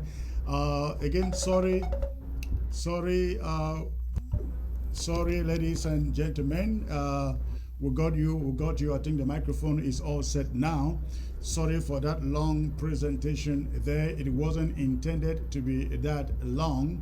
We were trying to make sure that we get that speaker physically here on set live, and he has now joined us, and he is going to again explain to us. He is going to explain to us, he is going to explain to us how he arrived at the fact that this so-called draft was a scam. And I think for those of you who are used to these drafts, you know how they worked, you know how the money came in. And 2019, was it 2019? Yes, when we did the world draft, when we did my trip to Boya, it took us 2 months to raise a little over $800,000. Again, it took us a little over 2 months, and the tent was huge at that moment. 2019, we did the draft. 2020 we did the draft. 2021, we did the second draft. The first draft, the launching of the draft, we did not get close to that amount. The second draft was the same. But in this case, ladies and gentlemen, they came up with a paltry sum of over $440-something thousand. Just so you know, I guess, Sako is still very much loved out there, and the support is still very much there, ladies and gentlemen. I guess that is what they wanted us to believe. But this comrade here, again, the name is a little jaw-breaking for me. He will help me pronouncing it. But I thought he did a great analysis, bringing us insight as to how those figures came out. Comrade, it's a great pleasure to have you, sir. You joining from the great state of Minnesota. Good to see you. Thank you, Secretary Chris. I hope you're hearing me. I can hear you 5 on 5. I can hear you 5 on 5. And greetings to our viewers there and all Amazonians, viewers of ABS TV. Greetings there. Secretary Chris, before I go on, you want me to explain certain things. Let me first of all say that I want to first of all thank you and appreciate you for your outreach effort, especially you are reaching out and bringing to your platform many who have disagreed with you. And to be very honest, I want to say that one of those who have disagreed with you. Let me be honest out there. I disagreed with you the way that was taken to unseat Dr. Sako. Maybe you want to ask me something, but let me just I wanted to say before into what brought me. Many a times I have referred President Madam Maranta, Lady Maranta. I want Amazonians and our viewers to I use that often on my show. It is not a sign of disrespect. It is, to me, a sign of my optimum respect for her and her position. As a married man, I have much respect for my wife. I have 2 grown-up girls that are today women. I love them, I respect them, and I will never ever respect or disrespect a woman or disrespect any lady. And Mrs. Maranta has been has ended the rest of Amazonians to be. Comrade, you may Easy have to make. check your audio. It is breaking up. It is breaking up, and there is an echo a little echo in the background. You may want to check that. But listen, thank you for being part of this. Even when you disagree with me, we will always disagree to agree. I really don't keep enemies for long. I just look at them and up. All right, but thank you for coming over here to share the platform with me. But I was interested in your analysis of this draft of a thing that took place about a week ago. Now, you said that they said your own county, Bui County, drafted 18,000. Was it 18,000 or 8,000? Oh my, I think he is frozen. Yes? Can you hear me? Well, yeah, I can hear you. All right, yes. So you said your own county drafted how many thousands? 14,000. 14,000. Now, you also gave us an insight into how they arrived at 14,000. Considering that, according to you, there are only, I think, 3 or 4 draft paying members in that forum. So tell us again, how did they arrive at 14,000 if there are only 4 people who could pledge? I mean, pledge, not even pay, but pledge to pay. Yes, if you're having an audio, an echo, remember that this is a studio. If the echo is still coming and if it is that bad, I can it's manageable. It's manageable. We can go on. Okay, thank you. Yes, for those, many people don't know about much about the inner workings of the drafts and the LGAs and the counties. In Bui County, they are one of the counties that they refuse to adhere to the APP plan that was put out. So they have the think tank. In that think tank, there were at most 15 people on that in that think tank that were participating or representing the whole county. If you ever heard anything about Bui County, it was those 14 people there. Now, these 14 people, given what has transpired, given that Lady Maranta has taken out some people and some have fallen out just because they are confused or they don't know, they are seeing the confusion that is going on and they don't want to be part of it, they have stepped back.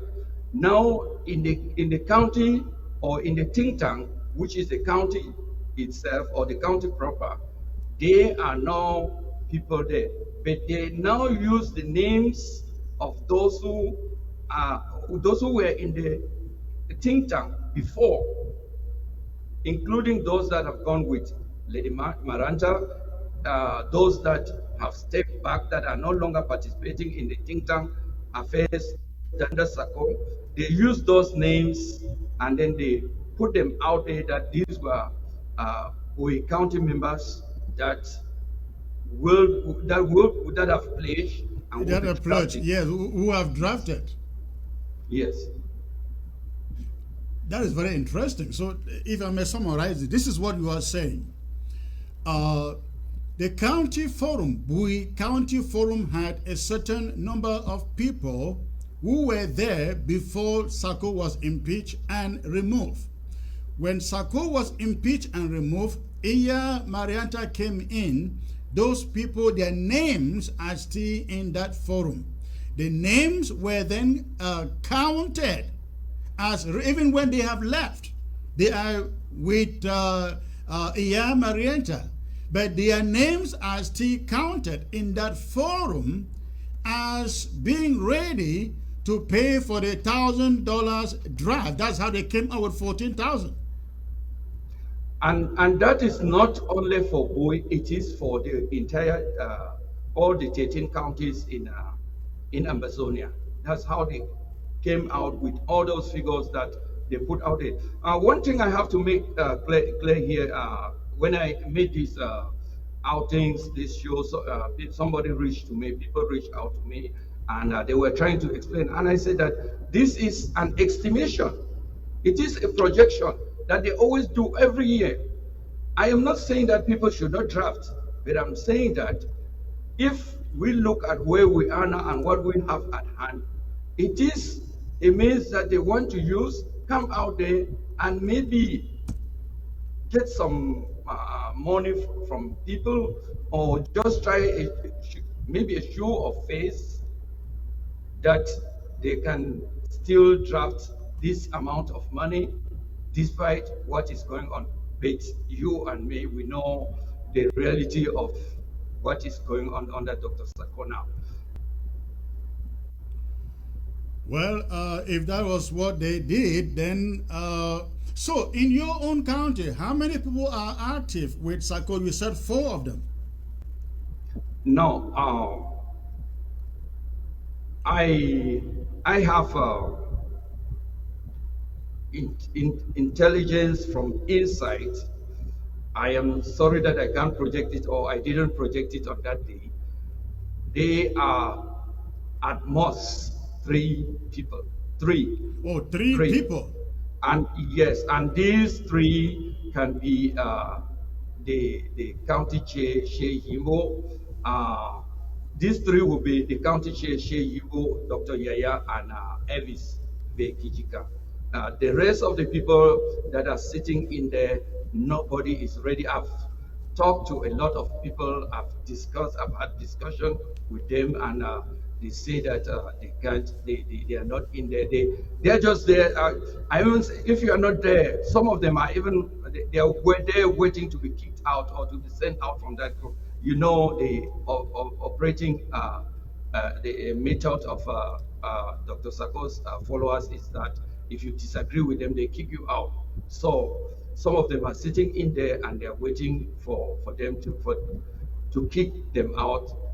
So, and then they use their names to project to Amazonians that these were draftees. Have you been approached since you put out that presentation by the Sako team? Let me say here that activists like Stateless, like Dora, and they are closest to me, and these are people that we disagreed, especially when Lady Maranta came up. But they didn't even know that I had distanced myself from Dr. Sako a long time ago. After 2020. So hold on there. If you are not happy with Lady Marianta coming up and you have distanced yourself with Sako, where are you then? No, I'm saying that when Lady Marianta came up, okay, they wanted me to turn around immediately. They were angry with me that I was still with Sako, but they never knew that I had distanced myself from Dr. Sako since 2020. If you can remember in 2021 when they were drafting, I did not participate in the Bowie County draft. I was doing it my own way and alone. That was part of my, that was part of me showing that I am not with you guys. I don't agree with what is going on. So if you are asking me whether I have been happy, people talk to me, but most of those who are with Dr. Sako, like Dr. Yaya, like Shea Yimbo, they don't ever since they don't talk to me directly. It's always indirectly. What do you mean by indirectly? They send emissaries to talk to you, or what do you mean by indirectly? They are groups that we belong together. So if they send something there that concerns or is in regard to what Dr. Sako is doing, I see it, but I don't respond to it. Or sometimes I might have a one-on-one relationship with any of them that is still there. So that's the indirect. That's what I mean by indirectly. So going by your analytics, What do you think they actually raise in re-purges? I consider the projection that was put out and the fact that it was put out as propaganda bait. That is my point of view. I don't believe they raise. What do you want me to say? I don't believe they raise that much. I mean, after you do your counting, for example, again in your own county, if there are 14 people, if there are only 3 people, Yaya, as you say, Shea Yimbo and Captain Elvis, who are people they counted, and then you have the rest who are nowhere to be found, but yet they counted them as participating in the pledge. It means out of 14,000, they had only 3,000, right? In actual effect, that money will not be up to 3,000 for Ui County. Why so? You might be surprised when I say that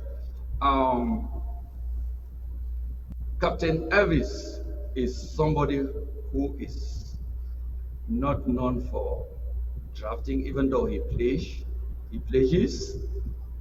He will put his name. There's a lot that goes on in there regarding him.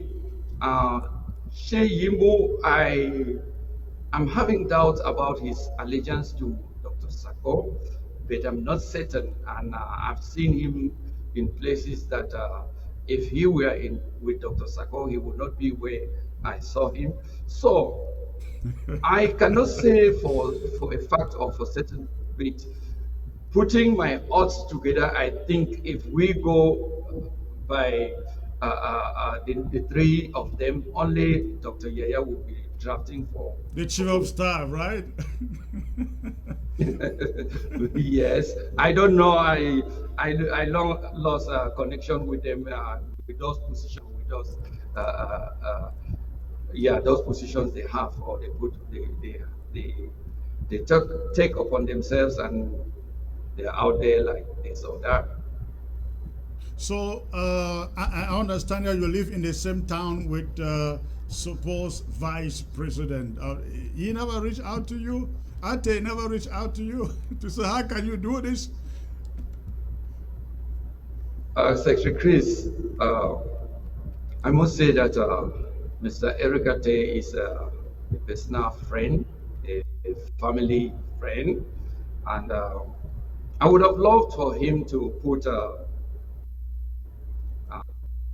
friendship and our family friend, both the politicking here. He is a very good friend.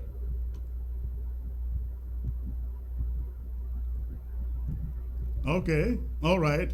Listen, comrade, unfortunately we had a lot of difficulties, technical difficulties trying to get you to connect, and we lost some time there. Please just stay in the background. Let's open the phone lines and see. I promise taking quite a number of phone calls. Stay in the background. Let's see if we can get the phone calls, and if there are any questions directed to you, I get you to answer them. Please stay in the background. Ladies and gentlemen, again, we're going to open the phone lines right now. But before we do that, a minute out, commercial minute out. Would you like to make a 6-figure income? Well, you have come to the right place. At Venbati LLC, we can make your dream come true by training you to become a professional Scrum Master in just 6 short weeks. You heard me right, just 6 weeks. This may be the biggest life-changing decisions you will ever make. They say luck is when opportunity meets preparation. If you were walking down the street and opportunity walked past you, would you recognize it? Well, here is an opportunity you won't want to miss. At Venbati LLC, our world-class trainers would prepare you for one of the best career changes you will ever make. And then you can consider yourself lucky when you make that 6-figure income and laugh your way to the bank. If you are that person who can recognize an opportunity, call us at 240-701-7796. Check out our website, www.venbati.com. We have limited spaces. First come, first serve. Come one, come all.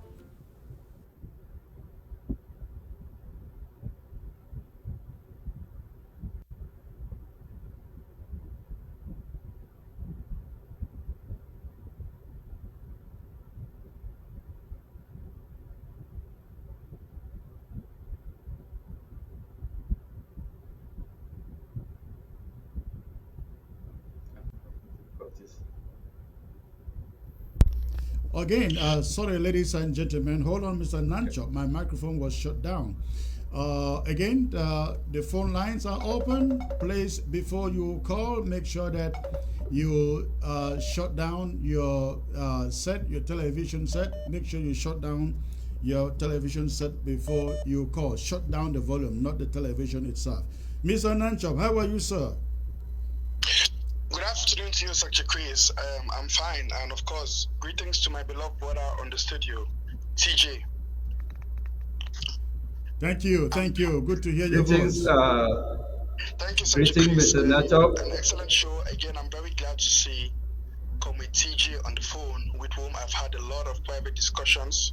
We've argued, we've disagreed, we've agreed, and Ambazonians will be surprised to know that TJ is a very good example of the patriotic Ambazonian. There are times both of us will not talk to each other because of Ambazonia, and there are days I'm surprised he will pick his phone and call me again. Comrade TJ, I have a question for you, and I want you to clarify the Ambazonian people on this particular topic. You know, we are fighting to make sure that we have a corruption-free Ambazonia. You are very much aware that there's been a lot of corruption, and in the era of Sako. One of the things we also spoke about is that you are aware of a formulated group by Iringwa and Sako, where they were collecting at least $1,000 from Ambazonians, and you are aware of what was being done with that money at the background for whatsoever purpose. And as a matter of fact, you are one of those who were contacted. Can you please tell us, the people of Ambazonia, what was the purpose of someone donating $1,000 to get presidential information from Ambazonia? And how was that going to help Ambazonia? How was that money going to help Ambazonia, if at all the monies that they were collecting from Ambazonians, again, $1,000 from individuals to get access to presidential information, what was that money used for? Okay, I have never heard that before. Let the comrades respond to it. Comrade, go on, please. Yeah, Mr. Nanchop, thank you for that question. You see, I have been in this struggle as long as it came out to this level, 2016. But when I made a vow never to return to the Cameroon Republic, it was in 2010, 6 years before the revolution and the war started. When it started, I opened my own studio, or I reinforced my studio, and I started promoting the Ambazonian struggle. One policy I have is that if there is something I am going to say that will not help this struggle move ahead, I don't say it.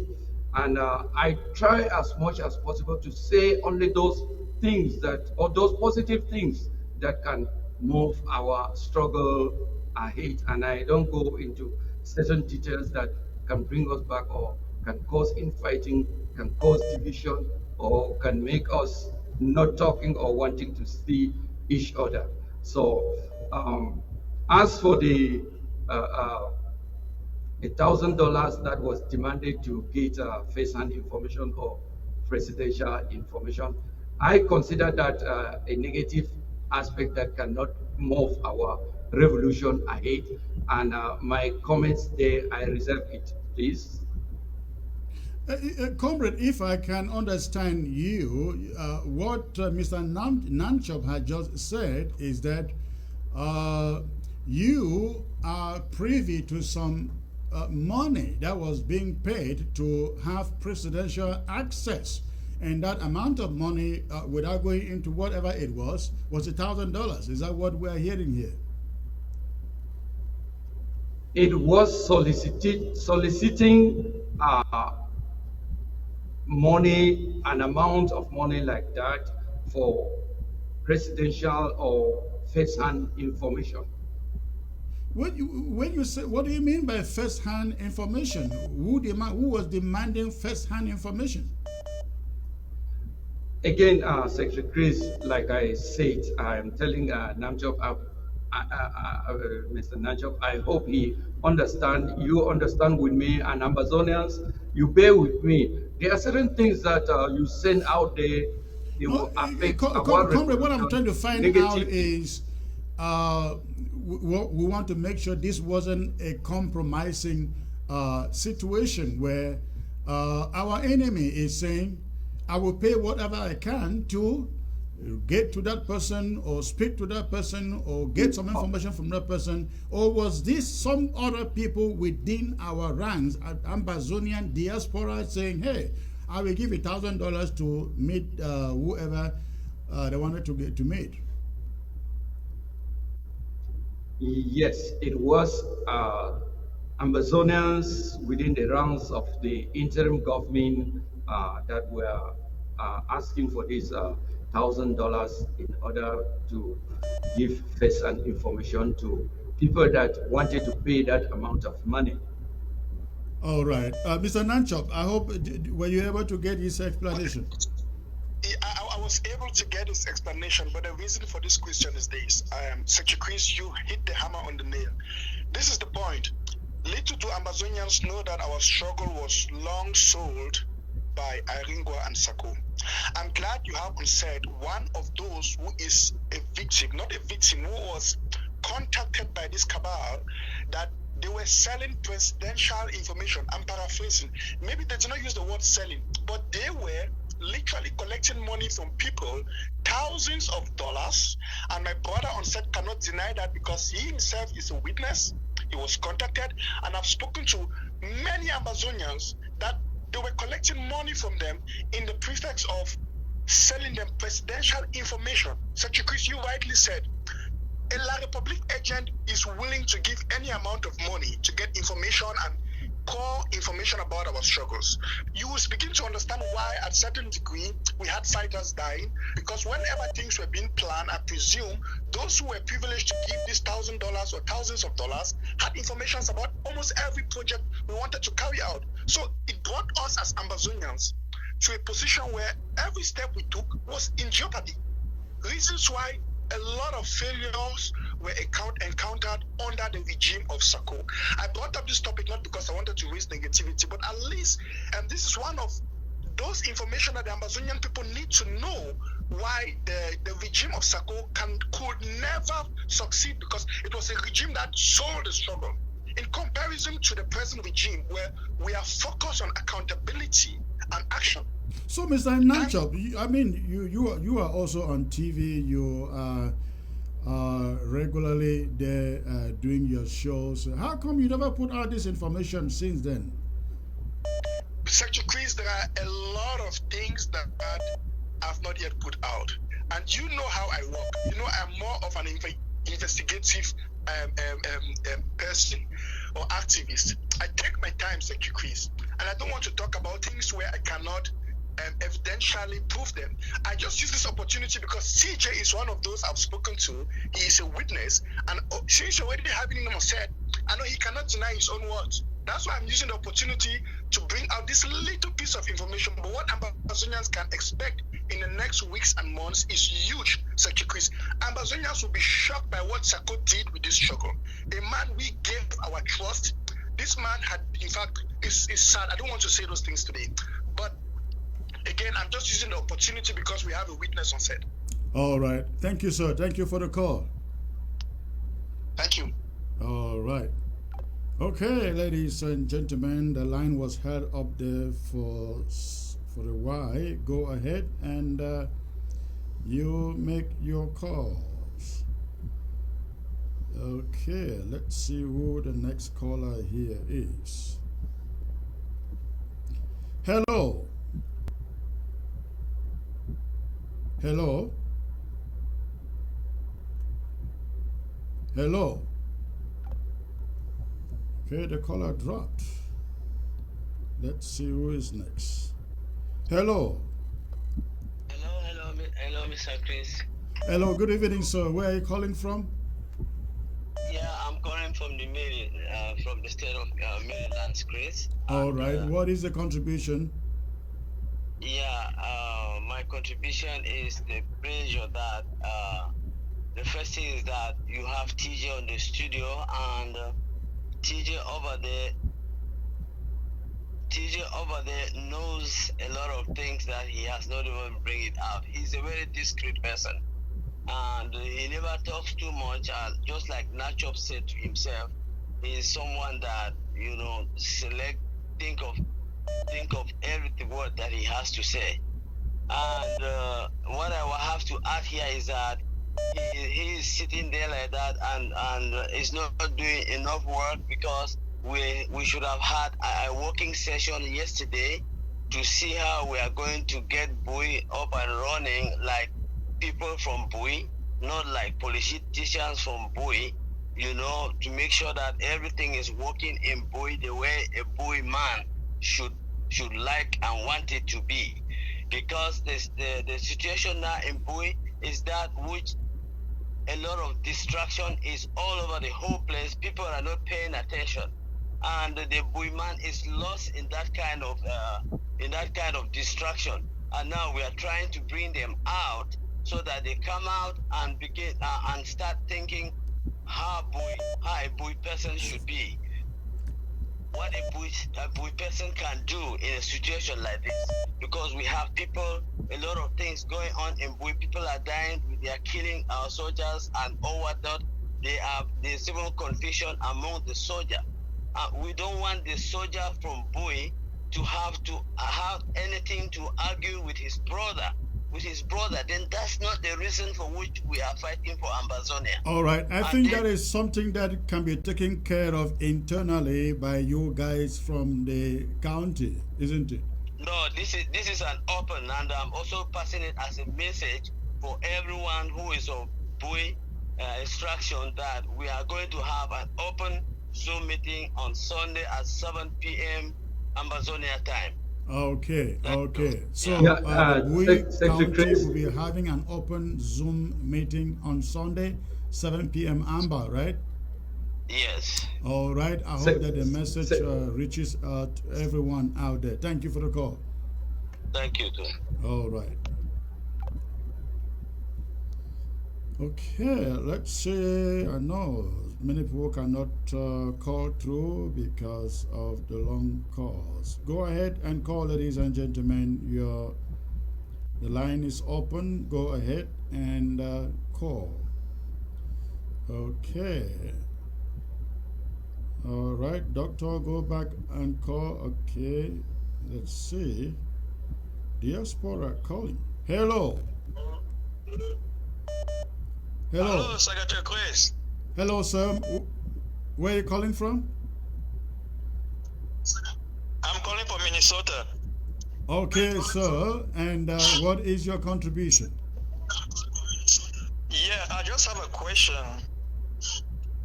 To me or to the guest? No, to you. Go on, sir. Yeah, so I'm from Imeme County. So I used to contribute through Paul Nilong, but now I don't want to use him as a point of my contribution anymore. So who should I contribute? Who is my county chairman? I believe your county chairman should be Asong of Mbonge LGA. Yes, do you know Asong of Mbonge LGA? That's one person you can contact. You can also contact Fritz Misodi. You know Fritz? No, I don't know him. All right. If you send me a message, I can forward you their contacts.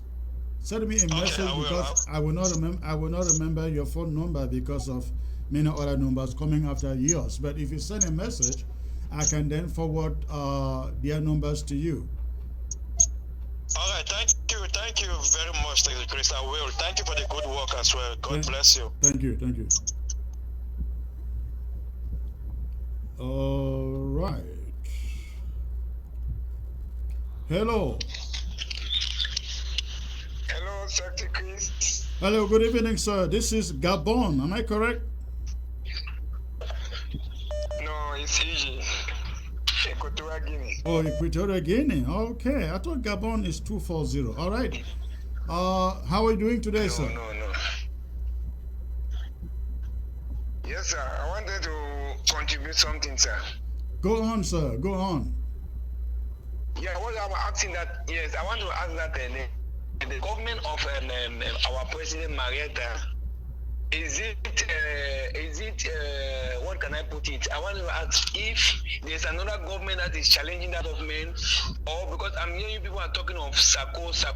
What I'm asking is that all the money that Sako and his gang collected, is there no means for you guys over there to collect back our money, because we have been contributing for this struggle for a long time, and when Sako was in power, we didn't see anything. We actually thank you for the question. We actually have collected all of the money with the bank accounts, all of it. It is in our keeping, and that is the reason why Sako now is in court with us, because we collected all the money from him, and we are very proud of what we have done. I hope they can record this and take this to court and say, yes, I confirm that we have it. We're not denying we have the money. We have all the bank accounts, ladies and gentlemen, with the money in there. The government of Marietta, including the website, including the CID, we have all of it. Okay. I'm really happy for that. That's what I wanted to find out. Okay. Thank you, sir. Have a blessed day. All right, you too.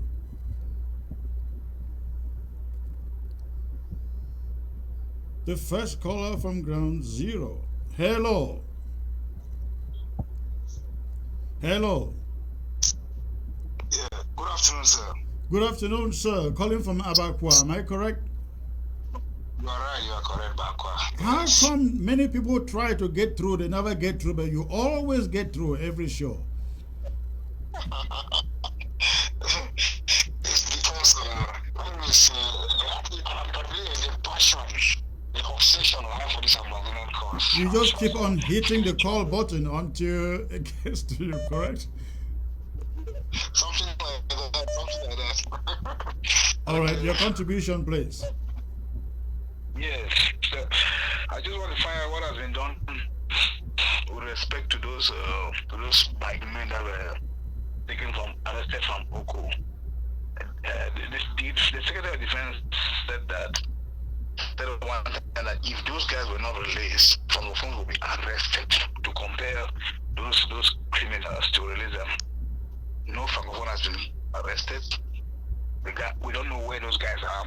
Recently, there was some information that they were being tried in some court in Bamenda. Those informations are vague. Nothing clear has been established about them. So it's very worrisome. And then, secondly, you make mention of the fact that people, Amazon living abroad, do not want to contribute. That's a very unfortunate situation. Excuse me. To imagine that fighters, thousands of young Amazonian men have put their lives on the line to deliver this land.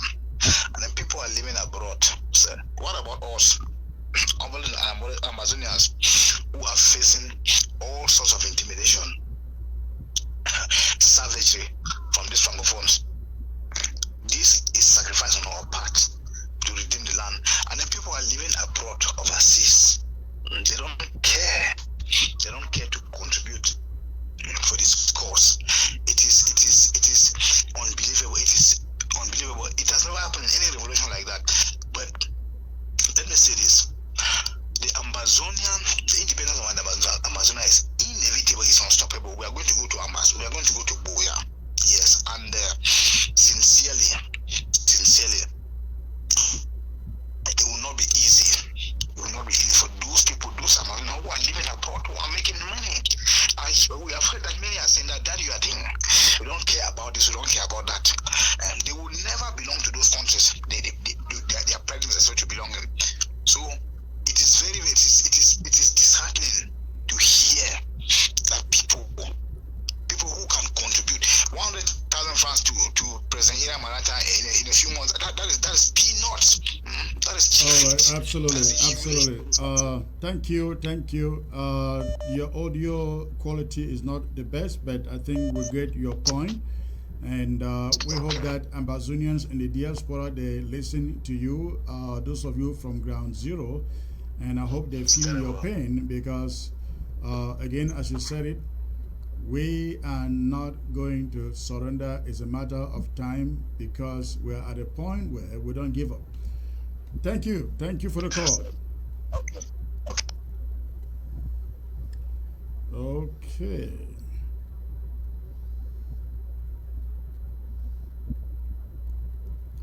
Hello. Hello, Mr. Quiz. Greetings, sir. Greetings, sir. Please, can you turn down the volume of your set in the background and focus on the phone, please? Okay, let me turn it down.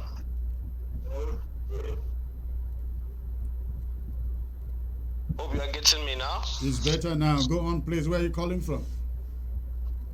I'm calling from Turkey, Istanbul. Okay, all right. What is your contribution, sir?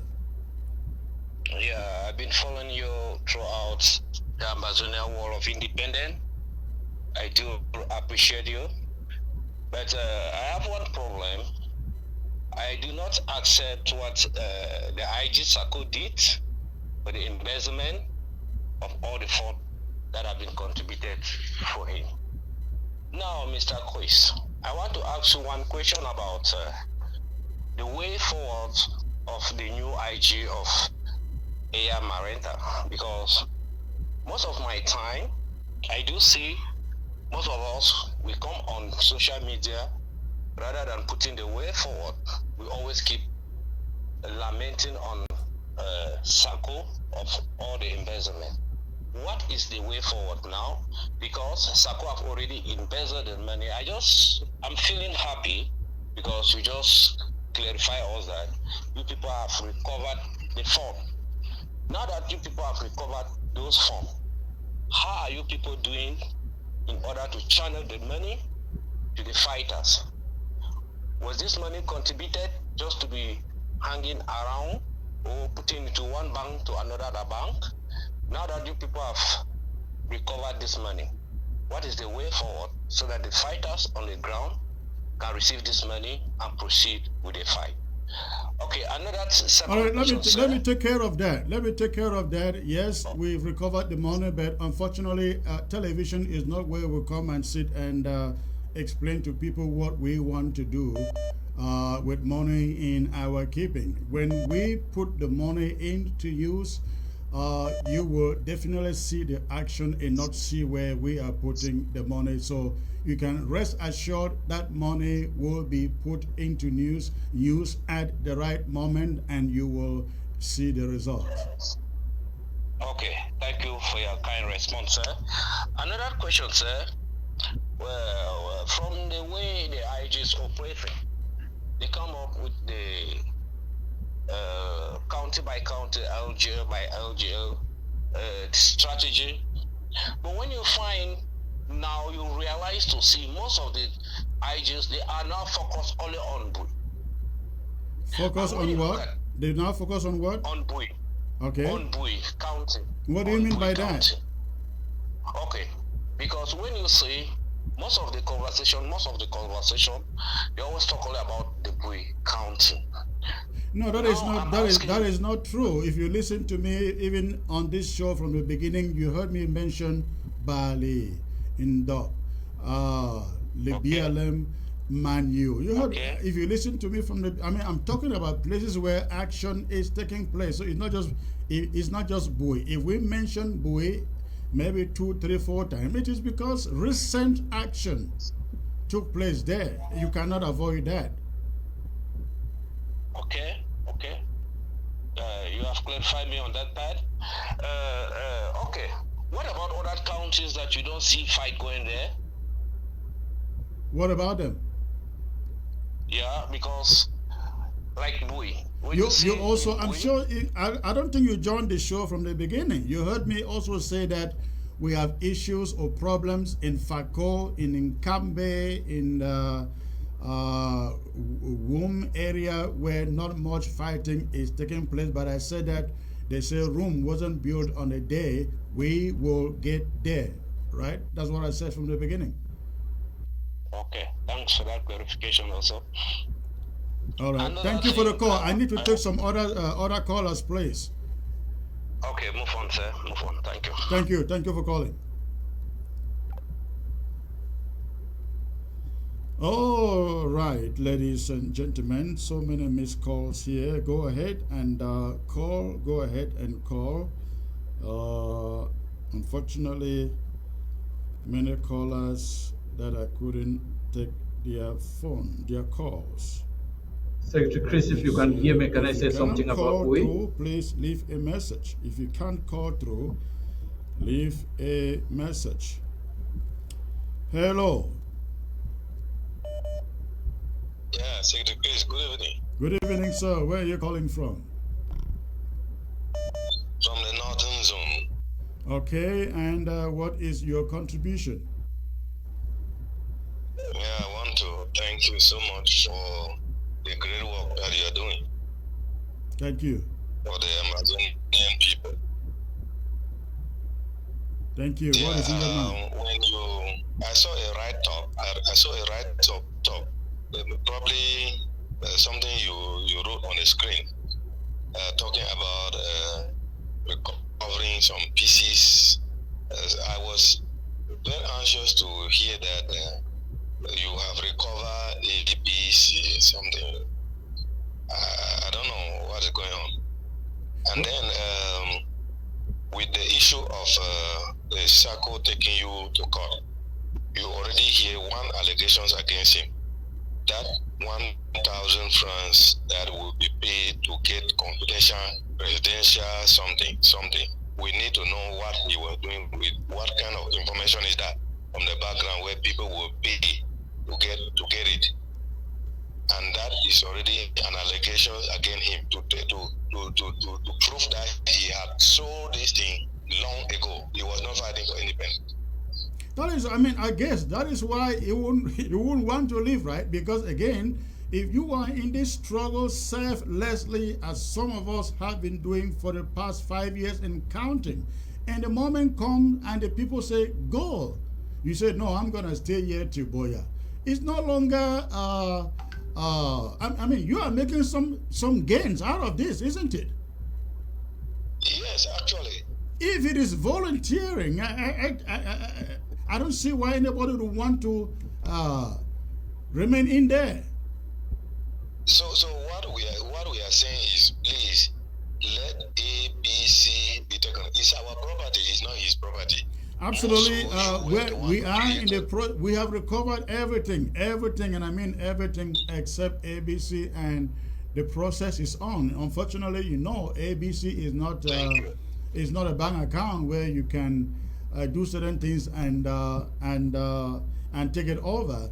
ABC also has to do with physical equipment. All right. Thank you for the call. Actually. Thank you for the call. You're welcome, sir. All right. Let's get again to ground zero. Hello. Hello. Hello, Secretary Chris. Good evening. Yes, sir. Go on. Where are you calling from? I am calling from Ground Zero, Bamenda. Okay. All right. Go on, sir, with your question. It's not a question. I just want to inform you that your panelist is struggling to talk with you. What do you mean by that? I'm saying that the person that is your guest. Yes. Is struggling to talk with you, but you are not getting him. He's saying that he wants to say something about Bui. Okay. You know, the way we operate in here in the studio is that I turn down my own volume when I am receiving calls. The reason why if he speaks, I don't hear him. But thank you for reminding me. I will get to him. Is that all you wanted to say? Yes. Thank you. All right. Thank you. Because he has been itchy to say something. All right. Thank you. Yeah. All right. Thank you. Thanks. All right, comrade, go on, please. I'm sorry about that. My volume is all turned down here, so I couldn't get you. Go on. I don't know what you wanted to Okay, add. thank you, Secretary Chris, and thank the caller, the two callers that made mention of Bowie. We know Bowie is one of the heartbeat of revolution in Amazonia. The first caller, who made mention of Bowie, talked of a meeting that sons and daughters of Bowie are to have. That meeting is coming up on the 9th of July 2022. That will be next month, a little less than a month from today. And Secretary Chris, with your permission, we are inviting all sons and daughters of Bowie and Amazonians at large. It will be an open Zoom meeting for everybody. We want to see what is going on. Then the other caller that said something about talking about Bowie, you know, Bowie has been, like I said, the heartbeat of this revolution they have been fighting. Has been the genesis of a lot of things in this revolution, like the Unity Warriors. And Secretary Chris, if Lady Maranta is listening and the government is listening, they should know that the Unity Warriors are an orphan, and as of now, only a few sons and daughters of we are struggling to support them from the diaspora. So if we can get somebody from the government to look at the Unity Warriors, it would be great. I know to talk about Secretary Chris, it would be a discussion for another day. Let me repeat myself again. All Bowie sons and daughters Zoom meeting coming up July 9th, 2022. It is open to all. All right, and again, let's remind every Bowie son and daughter of the meeting on Sunday, 7 p.m. Amber. Comrade, somebody sent in a question here for you, and it is quite interesting. I'd like you to listen to it. On ABC Amber TV, several weeks ago, the host there engaged in the vilification and character assassination of yourself, Richard Tangu, and a certain Yuven. The three of you, your personalities, your characters were assassinated on that show. The slanderous allegation that the ABC personalities put out there was that you, Richard Tangu, and Yuwen were involved in the killing of FM Isubu.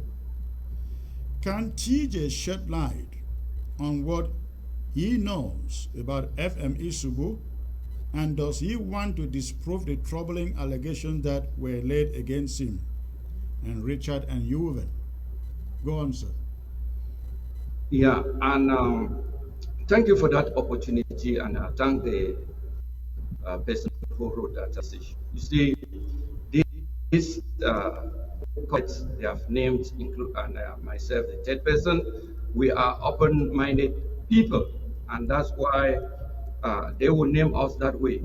And then the next thing is that what they were doing under Dr. Sako, we did not agree on that.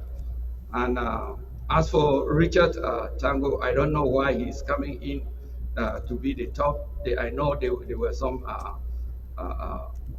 persons from Bowie, some sons of Bowie that were included in that list. It's not something I knew, Secretary Chris and Amazonians. It's something after the death of Isubu, they accused us of Major General Isubu was a great fighter. We regret his demise. But to say that we know or we caused his death, I wonder how we did it when we were here. You know, when you disagree with those who support Dr. Sako, they will want to associate you to certain things. I would have loved that, Secretary Chris, if there was time, I would have loved that immediately after Insubu's death, that Amazonians through what happened, the steps that were taken, how Insubu got to where he was killed, the direction he was going, and even right up to now, those of us that are sons and daughters of who we don't know whether Insubu was shot by his own fighter or by friendly fire from the fighters he went to fight. Because if he was facing the warriors, Unity Warriors fighters, and he was shot from behind, and we know that from behind they were only his own fighters, then who shot him? As for the fact that they're saying we were, myself, Dr. Juven or Walkoff and Richard, you see, a drowning person will always grab us or grab as a snake. They want to look at somebody to accuse that he did this or he killed Insubu. Secretary Chris, if there was time or if this were for the death of Insubu, there are a lot of things that I can reveal, and then Amazonians will know for real who killed Insubu. There are voice messages that were sent out there that were pushing Insubu to go prepared. They were directing them to go and to know, to get ready. There are voices, voice messages there that people in Dr. Sako's group were always saying that Insubu can defend himself no matter what. So for you to turn around and then accuse other people, especially those who were sympathizing with Insubu or those who were advising him to join his brothers and sisters in the Unity Warriors, and he refused, that they killed Insubu. That is like I said, a drowning person. Were you behind the formation of the Unity Warriors? I would say yes. So what do you make of the allegations that the Unity Warriors fight together with the ADF? Secretary Chris, I have had the opportunity to answer this question severally, and I thank you for bringing it up.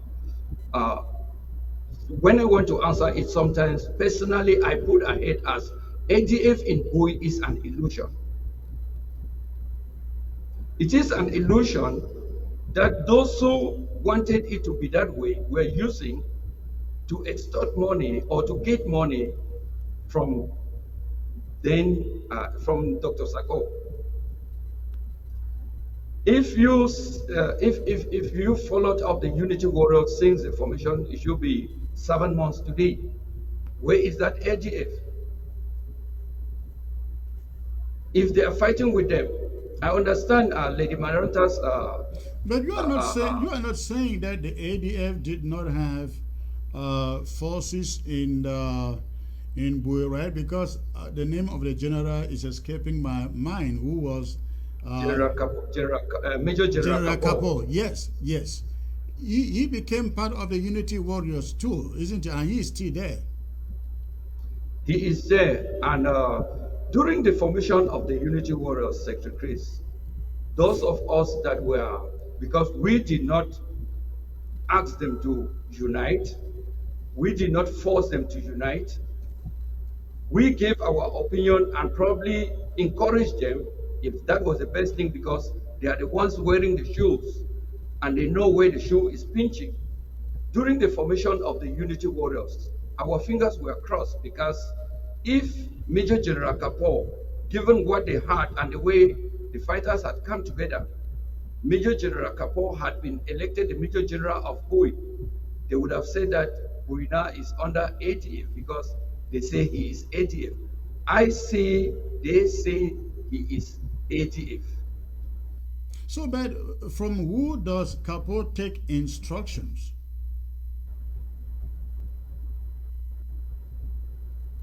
The Unity Warriors are 99. I put in 99.9. I know many people will put in 95% of the fighting forces in Bui. They work as one. If they are keeping their names ADF, restoration fighters, whatever name they are keeping, where they are fighting as the Unity Warriors. If you want to know where General Kapo takes his instruction, today they are fighting under the Unity Warriors. All right. Comrade, thank you very much for being part of the show today. Again, we would like to remind all Buens out there of the open door meeting on Sunday at 7 p.m. Amber, we hope that everybody supporting the Warriors, supporting No Pity, we reach out there. Now, Comrade, No Pity is from Ngoke Twinje, but he is head of the Warriors. Many people have said that he should have gone back to Ngoke Twinje and to build the Warriors from Ngoke Twinje. What do you guys make of that in Bui? Not asking you, what do you in Bui make of that? Secretary Chris, No Pity is an Amazonian superhero. He is a fighter he is a great fighter for Amazonians, and we pray God keeps him with what he is doing. No Pity is the lead fighter for the Unity Warriors. You are talking about the Warriors. I have made a show and I've said that they are no longer Bui Warriors in Bui. In Bui, we have Unity Warriors.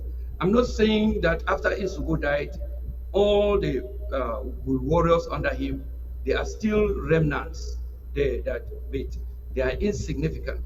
If what they are doing now, they are just so to say that they are still Bui Warriors in Bui, it is a little bit high or out of place. In Bui, we have Bui Warriors.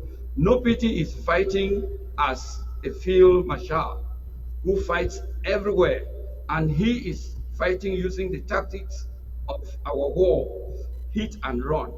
Hit and run does not mean that you should fight only in one LGA, in one county, in one zone. He is fighting all over. He is in Goketuja, he is in Bui, and maybe the fighters in Bui are where he feels at home, or those that understands him. I like what he is doing, fighting in Bui and in Goketuja. I wish other fighters can emulate that and fight the same. All right, absolutely. There is no doubt he is doing a great job out there and paying back La République du Cameroon in their own coin. Thank you, sir, for being part of the broadcast. I look forward to having you back one of these days. Thank you, Secretary Chris. Thank you, Ambassadors. All right. Thank you. Are you a church or ministry leader? Imagine broadcasting your own ministry show or program on TV for just $1,000 for a full year. 1 hour every weekend. That's only $83 a month. That's $20 per show. That's the opportunity ABS TV is offering every ministry or pastors. These slots won't last long. Secure your spot before they run out. Or maybe you just want your conference covered live. Well, we can do that too. ABS TV is reaching millions of homes in Africa by satellite and other millions in Europe and America through Roku TV. You can contact us at 832-387-1460 and by email at info@absafricatv.com.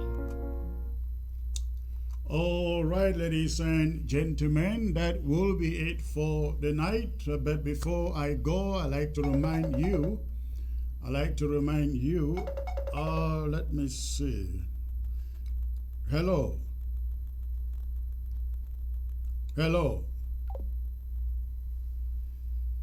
All right, ladies and gentlemen, again, before I go, I'd just like to remind you, you can watch ABS on Roku. Many of you have Roku at home. All you need to do is take a look at this video footage and you will understand how to locate ABS on your TV set or on your Roku. Please take a look.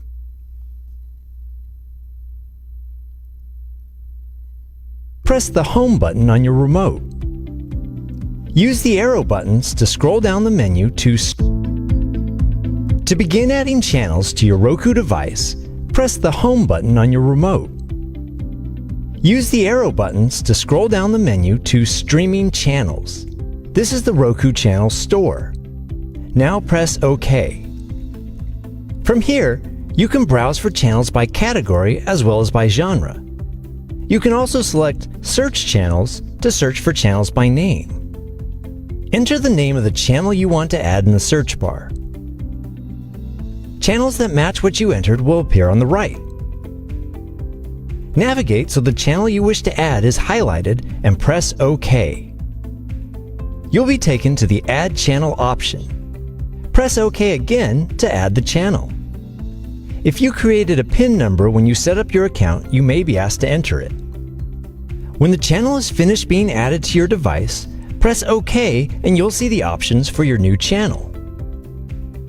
Now that the channel is added, you can select Go to Channel or press the Home button to return to your home screen, where you will find your new channel at the bottom of your channel grid. All right, ladies and gentlemen, and do not forget, when you go searching, you do not type in ABS Africa. No, you will not find us. You have to type in the full name, Africa Broadcasting Service. Again, Africa Broadcasting Service. When you go searching, that is a name under which you will find ABS. Again, it was a pleasure to be with you today. I look forward to coming back on Wednesday. It is going to be very, very interesting. A very interesting discussion here with a very special guest that will be joining me from London. You don't want to miss it.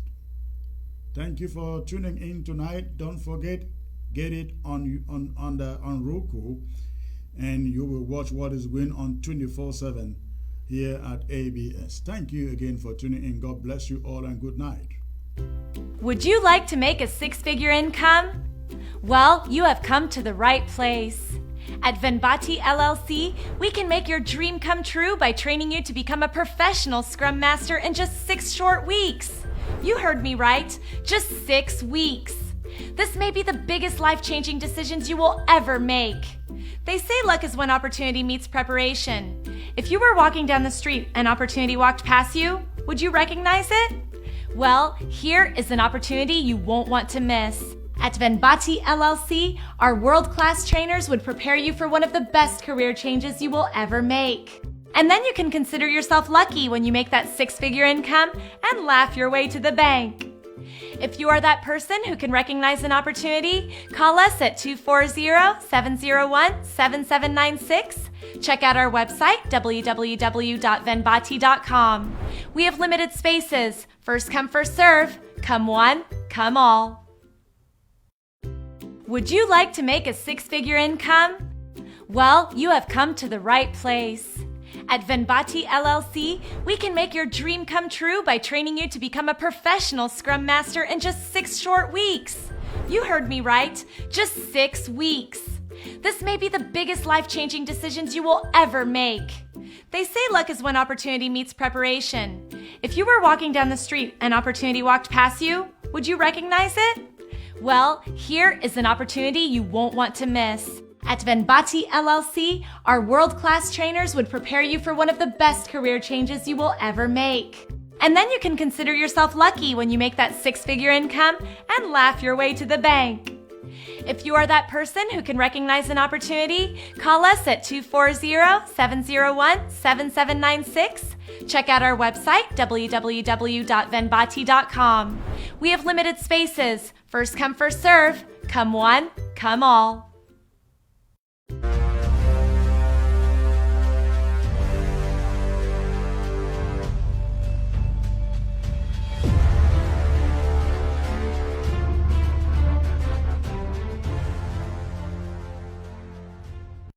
Praise him. He says, praise the Lord with a dance.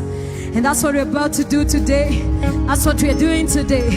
He's worthy, highly lifted up, glorified in our midst, oh God. Yeah.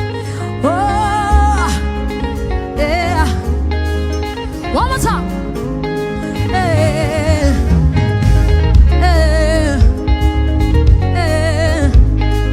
Hallelujah. Yeah, yeah, yeah. Kila siku, kila saa, stahili sifa. Mwambie Yesu, mwambie. Mwambie Yesu, mwambie. Anaweza yote Yesu, mwambie. Atakushindia Yesu, mwambie. Wewe mwambie Yesu, mwambie. Oh, mtajie Yesu, mwambie. Anaweza yote Yesu, mwambie. Atakupigania Yesu, mwambie. Mwambie Yesu, mwambie Yesu, mwambie. Unachotaka wewe, ako nacho wewe. Anaweza yote Yesu, mwambie. Atakushindia Yesu, mwambie. Mwambie yeye baba yako ni mwaminifu. Mwambie yeye baba yako ni mwaminifu. Atakutendea, atakushindia. Kile mwambie Yesu, mwambie. Mtajie Yesu, mtajie. Hawezi shindwa, Yesu ni mshindi. Anaweza yote Yesu, mwambie. Oh, mwambie Yesu, mwambie. Usichoke kumwambia Yesu, mwambie. Oh, anaweza yote Yesu, mwambie. Atakupigania Yesu, mwambie. Mwambie Yesu, mwambie Yesu, mwambie. Oh, hata ya moyo wako mwambie. Anaweza yote Yesu, mwambie. Atakushindia